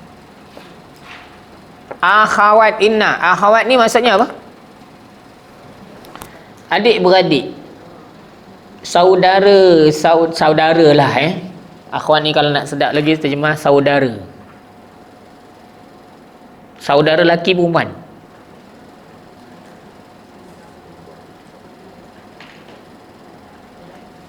Lelaki.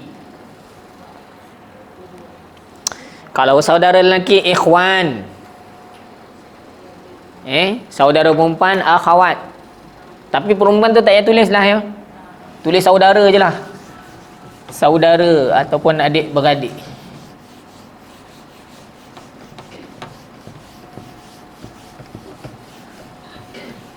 Ikhwan pernah dengar perkataan ikhwan? Ikhwan muslimin.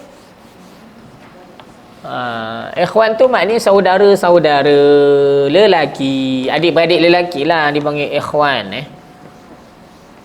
Tapi kalau di Mesir tak boleh lah sensitif ni. Perkataan ikhwan muslimin ni sensitif I am Muslim Brotherhood. Baik. Kalau perempuan ukhtun seorang. Ni saudara perempuan ke saudari perempuan? Saudara perempuan ke saudari? Kenapa tak sebut saudari perempuan? Saudara-saudari ni untuk depan je lah ya. Okey. Kalau lelaki, saudara lelaki, saudara ni orang Arab sebut saudara lah. Kalau kita sebut adik-beradik lah Kalau lelaki, akhun, saudara adik-beradik lelaki. Kalau seorang akhun, kalau ramai ikhwan.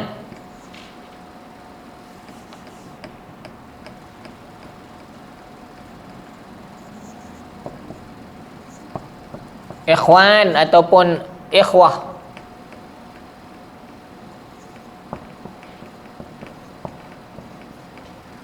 Kalau perempuan ramai, dia akan jadi apa? Akhawat. Ini ejaan Arab. Maknanya akhwat ini adalah maksudnya apa? Adik-beradik perempuan lah. Kan lelaki. Kalau ikhwan, adik-beradik lelaki. Soalannya kenapa digunakan akhwat bukan ikhwan? Inna ni perempuan ke? Dikata apa? Saudara adik-beradik kepada perkataan inna. Inna ni perempuan ke lelaki? Lelaki. Sebab apa? Sebab tak ada ta marbutah tapi hukum tata bahasa Arab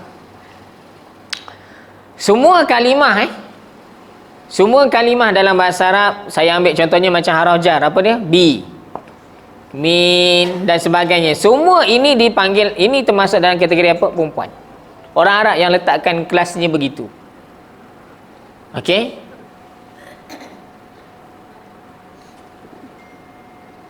Perkataan, mana-mana perkataan dalam bahasa Arab, kita kata perkataan inna ke, perkataan kana ke, perkataan apa-apa dalam bahasa Arab dimasukkan dalam kategori apa? Perempuan. Maka adik-beradik dia jadi perempuan jugalah.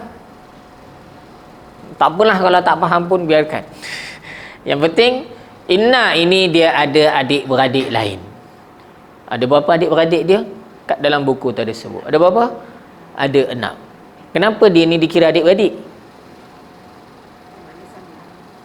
Makna dia sama. Kalau kita orang Melayu ni adik-beradik selalunya apa yang sama? Gigi? Oh, iyalah betul lah. Sama mesti sama bin ataupun binti. Iyalah, tak dari segi bentuk. Apa yang sama? Selalunya adik-beradik ni sama pada apa? Muka sama ya? Tak semestinya lah. Okey. Perangai? Tak semestinya. Okey. Warna kulit? Tapi biasanya samalah warna kulit tu biasanya samalah. Kecuali yang kahwin apa? Kahwin apa? Dia kita panggil apa? Kahwin campur. Mak orang Melayu, ayah orang Arab ke, orang putih ke. Nanti adalah anak yang totally tak sama. Seorang nampak Melayu betul. Nombor 2 nampak Arab betul. Nombor 3 Melayu pun tidak, Arab pun tidak. Okey, tak apalah. Baik, jadi kenapa disebut sebagai adik-beradik inna? Kalau kita jumpa inna tadi, kita kena cari apa? Kalau kita jumpa inna tadi, kita kena cari apa? Bila jumpa inna, kena cari isim inna dan kena cari apa? Khabar inna. Isim inna baris apa?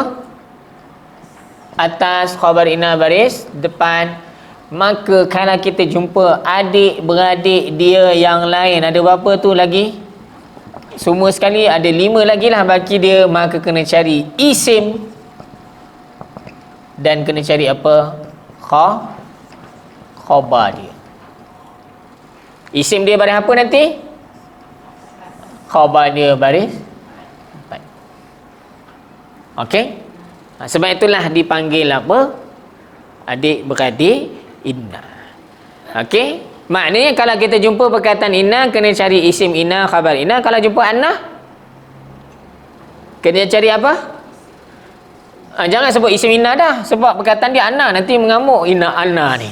Kalau jumpa anna, kena cari isim anna baris atas, khabar anna baris depan. Kalau jumpa selepas tu perkataan ka'anna, kena cari apa? Isim ka'anna baris atas, khabar ka'anna baris depan. Kalau jumpa laita, kena cari isim laita, khabar laita, isim la'alla, khabar la'alla, isim lakinna, khabar lakinna. Faham? Dan isim dia baris apa? Atas, khabar dia baris depan. Sama konsepnya. Sebab itulah dikira sebagai adik-beradik. Boleh? Sebab dia mempunyai fungsi yang sama macam inna. Cuma makna je sahaja yang berbeza. Makna tak sama, tapi dari segi fungsi dia sama. Maka sebab itulah dipanggil adik-beradik inna. Okey, inna apa maksudnya? Dah ada dalam buku? Sesungguhnya. Anna? Sesungguhnya juga. Tambah nota sikit. Inna di permulaan ayat, di awal ayat. Inna awal ayat. Anna tengah ayat.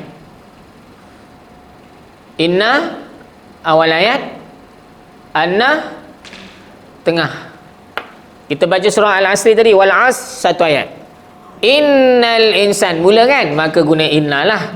Kita baca surah Al-Kawthar, inna, mula juga. Inna a'taina. Kita baca surah Al-Zalzalah, surah Al-Qadar, inna anzalnahu fi lailatul qadr.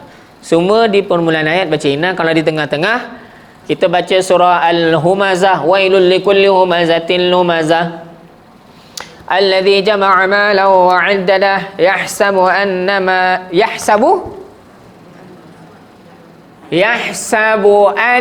Kenapa baca anna? Sebab berada di tengah. Kita mengucap asyhadu an la ilaha illallah wa asyhadu inna ke anna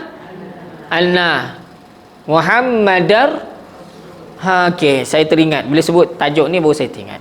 Tuan-tuan faham bila berzikir macam mana? La ilaha illallah Muhammadar Rasulullah ke Muhammadur Rasulullah? La ilaha illallah. Saya nak pada macam ni. Dah. Jadi adik-beradik dalam bahasa Arab sebut ikhwan ataupun akhwat.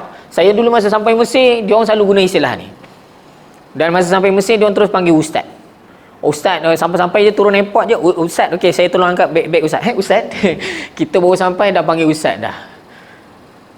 Tak habis belajar lagi ni, tak. Tapi memang kat sana dia panggil istilah dia begitu. Kalau lelaki panggil ustaz, kalau perempuan ustazah.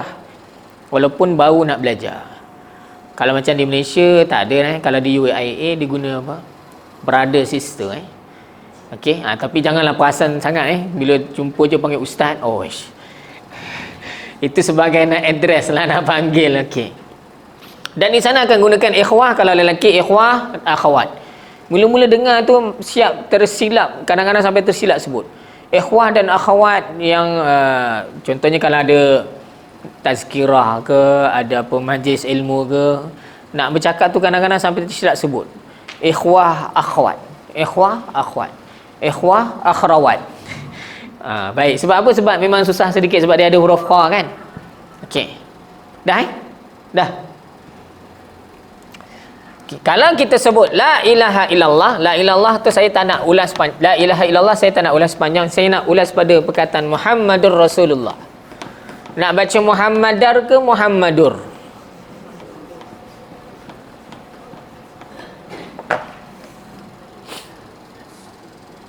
Tuan-tuan puan baca Muhammadar ke Muhammadur? La ilaha illallah Muhammadar Rasulullah.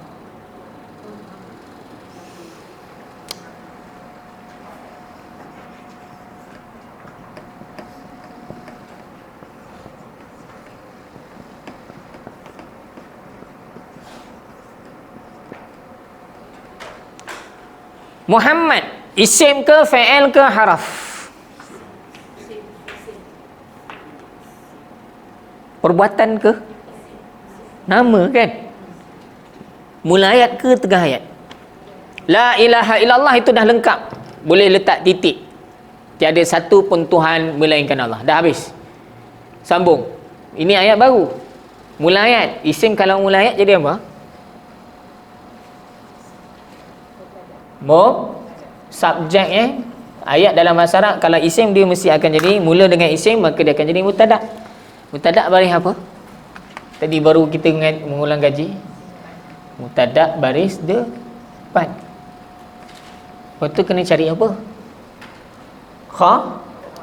Khabar. Khabar baris apa?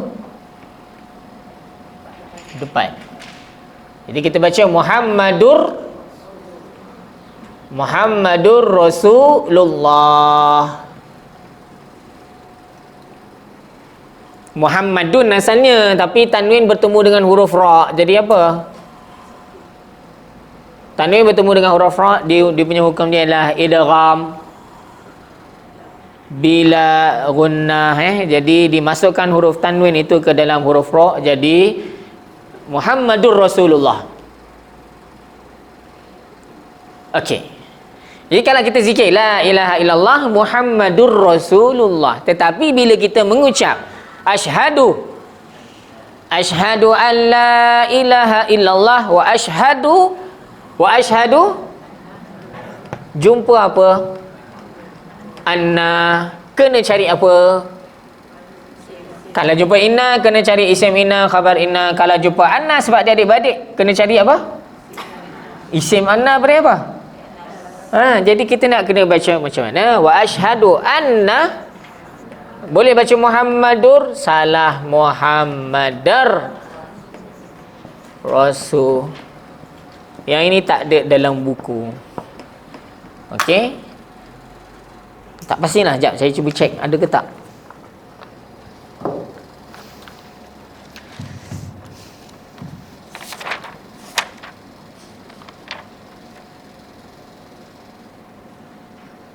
Okey, ada muka surat 214. Kalau tak nak salin, boleh tengok muka surat 214. Dekat bacaan tahiyat. Tengah-tengah, baris yang ketiga. Kalau siapa yang tak kesempatan nak salin ataupun takut lambat, 214. Baris yang ketiga, 214. Jumpa kat tengah-tengah baris yang ketiga. Jumpa tak? Jumpa wa asyhadu anna Muhammad. Kenapa baca Muhammadan? Asal ayat ini adalah apa? Mubtada dan khabar. Bila tambah anna, maka apa yang berubah? Samalah macam kita tambah inna. Kalau mubtada khabar bila tambah inna jadi isim inna dan khabar inna. Kalau tambah anna jadi apa? Isim apa? Isim anna dan khabar anna. Isim dia baris apa? Baris atas. Khabar sama, baris depan. Okey? Jadi rahsianya kita nak baca Muhammadur ke Muhammadar. Kalau ada anna baca apa? Kalau ada anna baca Muhammadar. Kalau tak ada, kita baca Muhammadur. Jangan silap. Boleh? Kita selalu kalau kita sebut biasa la ilaha illallah Muhammadur Rasulullah. Kalau ada asyhadu, kalau susah nak ingat anna ni susahlah ustaz nak ingat. Ingat begini je. Kalau la ilaha illallah tak ada asyhadu, balik depanlah dia. La ilaha illallah Muhammadur Rasulullah. Kalau asyhadu an la ilaha illallah wa asyhadu anna Muhammadar Rasulullah. Jangan silap baca. Kalau tersilap baca, dosa ke? Tak adalah dosa, tapi salahlah hukum tata bahasanya. Okey? Jelas Dapat beza? Ke dari dulu tuan-tuan puan memang baca Muhammadar je ke Muhammadur? Ke tak perasan?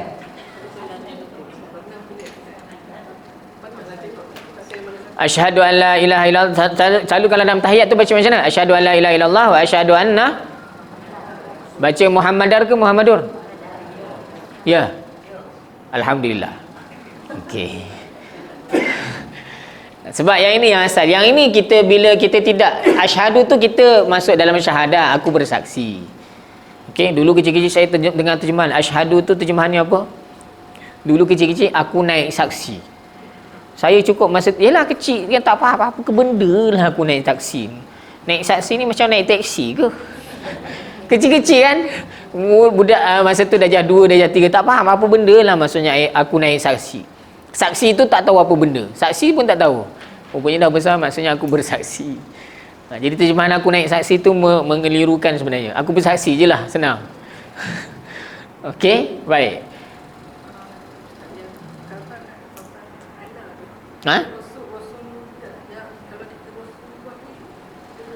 Yang ini saya khabar dia pada depan. Okay? Kalau nak sambung lagi, Rasul ada alif lam dan tanwin akan jadi mudhaf, ini akan jadi apa? Mudhaf ilaih. Cuma saya tak nak tulis ni sebab saya tak nak tuan-tuan puan fokus pada mudhaf dan mudhaf ilaih tu. Saya nak fokus pada isim dan khabar saja. Samalah bawah ni pun sama Rasulullah, Rasul tak ada alif lam dan tak ada tanwin, dia mudhaf. Kata Allah ni kalau nak buat nota sikit ini, buat nota kecil kat bawah ni. Ini M mudhaf, ini MI mudhafun ilaih. Ini pun sama, ini mudhaf, ini mudhafun ilaih. Kalau takut tak faham tulis lengkaplah mudhaf mudhaf ilaih. Okey, jadi kalau ditanya kenapa Rasul baris depan? Jawapan dia adalah khabar. Soalan ni semula dengar Kalau ditanya kenapa perkataan Rasul ni baris depan? Sebab dia adalah khabar. Ini kaitan dia dengan sebelum. Kalau ditanya kenapa Rasul tak ada alif lam dan tanwin? Mudhaf, maka selepasnya akan jadi apa? Mudhafun ilaih. Itu kaitan dengan selepas. Okey, ada dua benda beza kat sini. Kalau ditanya kenapa dia baris depan, jawapan dia adalah khabar. Kalau ditanya kenapa tak ada alif lam dan tanwin, dia akan jadi apa? Mudhaf, bersandar.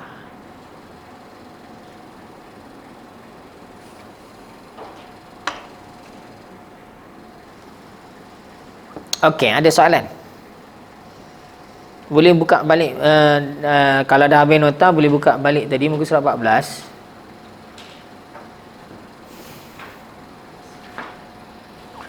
Surat 14 kita sambung sikit lagi. Tadi kita baru membincangkan dua inna sesungguhnya, anna pun sesungguhnya. Sama makna, beza dia apa?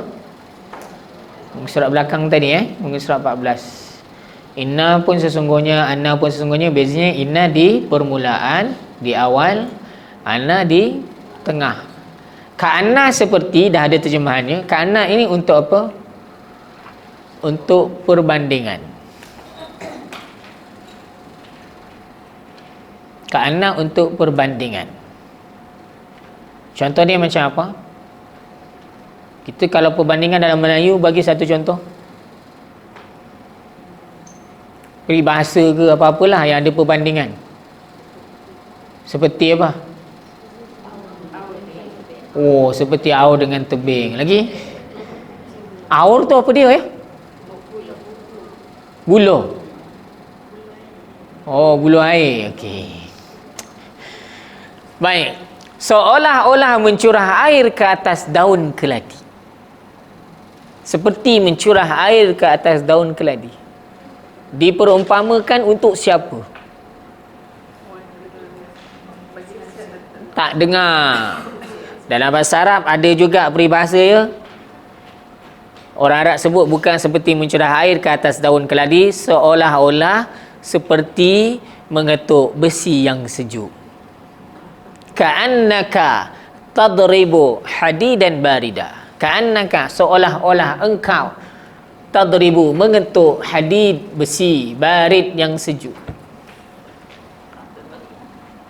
Besi sejuk boleh dibentuk ke? Tak boleh. Bolehlah dia kemek, tapi dia tak boleh nak dibentuk dengan mudah, kena panaskan. Habis tu kenapa dia orang tak guna mencurah air ke atas daun keladi? keladi pun tak ada, air pun tak apa-apa nak ada. Jadi setiap bangsa dia adalah peribahasa yang sesuai dengan, dia akan buat peribahasa kata-kata mengikut persekitaran dia. Yang ada kat situ apa, banyak itu yang ada, itu je yang ada. Jadi janganlah bandingkan dengan Melayu. Memang akan ada beberapa peribahasa yang mana ada dalam bahasa Melayu dan ada dalam bahasa Arab yang memberi erti yang sama. Okey, melepaskan anjing tersepit ada dalam bahasa Arab, ada menyalak anjing, menyalak bukit, itu ada dalam bahasa Arab, ada istilah dia. Masuk telinga kanan, keluar telinga kiri. Indah khabar daripada berita, dalam bahasa Arab indah khabar daripada berita ni, tasma'u bil mu'aidiyya khairun min antarah. Kamu mendengar seorang lelaki nama Mu'aidi ni cerita, kalau dia cerita lebih baik kau dengar dia punya cerita daripada kau tengok apa yang sebenarnya berlaku. Bahasa Melayunya indah khabar daripada rupa lah. Orang kata kat sini, oh makan sedap, sekali makan tak sedap. Sini cantik. Pergi sekali pergi tengok. Yalah, kadang-kadang orang buat, orang nak buat promosi, kadang dia tunjuk sisi yang cantik aja. Dia tak tunjukkan sisi-sisi yang tak berapa nak cantik. Okey, jadi dalam setiap bahasa ada tata bahasa. Dalam setiap bahasa biasanya ada peribahasa. Okey, jadi kanan ni digunakan untuk perbandingan. Laita terjemahannya semoga. Laita ataupun alangkah baiknya. Boleh tambah terjemahan lain. Semoga ataupun alangkah baiknya. Laita bukan la'alah. Laita alangkah baiknya. Terjemahan lain semoga ataupun alangkah baiknya. Laita ni digunakan untuk harapan yang angan-angan ataupun cita-cita. Angan-angan ataupun cita-cita yang mustahil. Angan-angan ataupun cita-cita yang mustahil ataupun susah. Tak mustahil, satu mustahil. Contohnya apa? Apa angan-angan yang mustahil?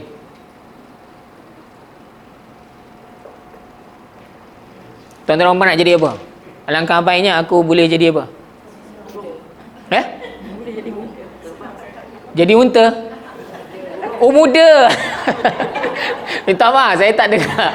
Ya, alangkah baiknya laita syababa ya'udu. Alangkah baiknya aku boleh menjadi muda. Mustahil, guna laita. Orang kafir di akhirat kelak, ya laitani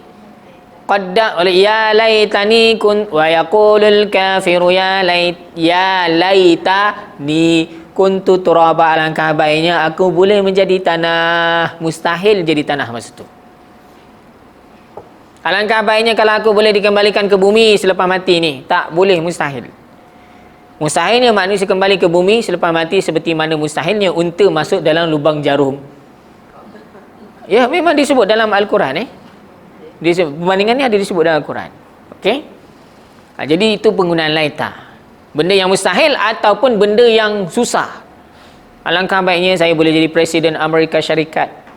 Oh, jauh panggang daripada api. Lagilah benda tu tak mustahil. Mustahil ke? Tak mustahil, tapi dah macam hampir-hampir mustahil lah. Tak ada kaitan pun kamu dengan negara Arab dan dengan US, tak ada. Contoh saja jangan ingat, oh ustaz ni nak jadi ahli politik barangkali. Tak ada ya, janganlah cuba kita berfikiran yang menaksir yang sebaliknya Okey. Baik, yang ketiga, yang seterusnya ialah la'alla. Yang kelima la'alla, semoga. Yang ini angan-angan ataupun cita-cita. Angan-angan ataupun cita-cita yang boleh berlaku. Ini kalau tadi laita impossible, kalau la'alla possible lah. Boleh berlaku. Angan-angan ataupun cita-cita yang boleh berlaku. Contohnya nak jadi apa? Ya? Nak jadi apa-apa lah, tak kisahlah. Angan-angan ni contohnya saya nak pergi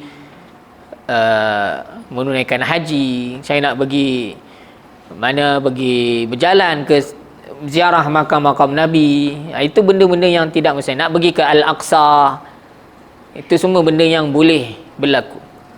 Allah sebut dalam Al-Quran, wahai orang yang beriman, sikit lagi Allah sebut dalam Al-Quran, wahai orang-orang yang beriman, difardukan ke atas kamu berpuasa sebagaimana difardukan ke atas umat-umat sebelum kamu semua.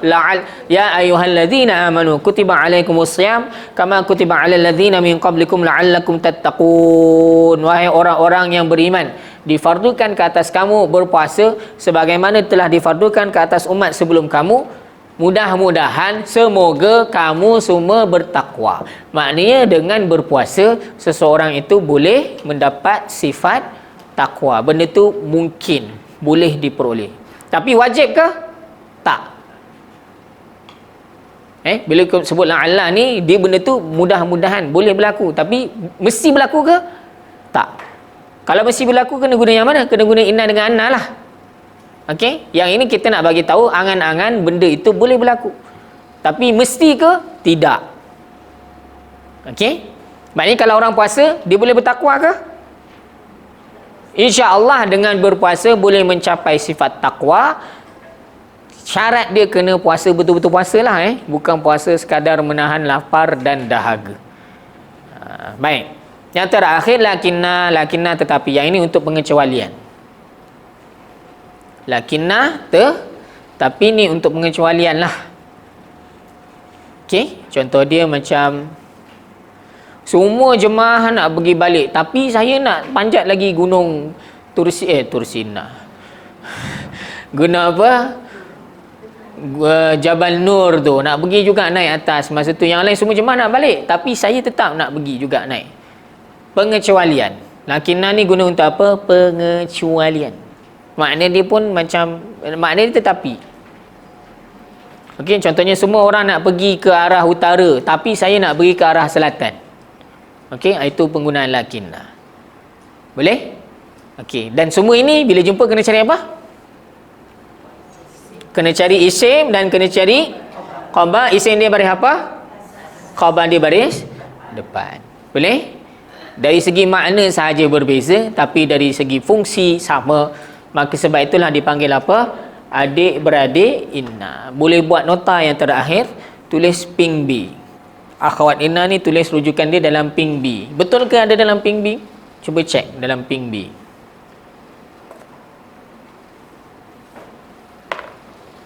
Ping B. Ada? Ada jumpa? Ada kan? Sebelah kanan. Tapi kalau nak buat nota tak apalah. Cuma kalau tak nak buat lagi, terpulanglah. Tuan-tuan nak buat nota ke tak dalam ping B. Ya? Ya, akhwat inna tu kat situ ada 4 aja. Mana lagi 2?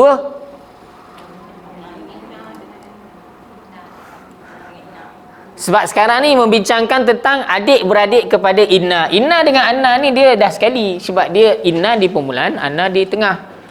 Jadi sebenarnya hakikat adik-beradik dia tinggal 4 je lah. Sebab inna dan anna ni macam kembar. Beza je inna mula, anna tengah. Sebab makna dia sama kan? Kan? Inna dan anna itu disebut dalam haraf taukid kat sebelah. Ada kan dalam haraf taukid sebelah inna anna tu kan? Baik. Wallahu a'lam. Subhanakallahumma wa bihamdika asyhadu an la ilaha illa anta astaghfiruka wa atubu ilaik. Bismillahirrahmanirrahim. Wal 'asri innal insana lafi khusr illa alladhina amanu wa 'amilus salihat wa tawasaw bil haqqi wa tawasaw bis sabr. A'udzu billahi minasyaitonir rajim. Bismillahirrahmanirrahim. Alhamdulillahirabbil alamin wassalatu wassalamu ala asyrafil anbiya'i wal mursalin wa ala alihi wa sahbihi ajma'in. Allahumma ij'alna minal ladzina yanzuruna al-kitaba nazratan wahidatan yahfazuna ma fihi wa yafhamuna bihi wa ya'maluna bihi wa yuballighuna bihi. اللهم إنا نستودعك ما علمتنا فإلينا عند حاجاتنا ولا تنسناه يا رب العالمين والحمد لله رب العالمين. تقبل الله منكم.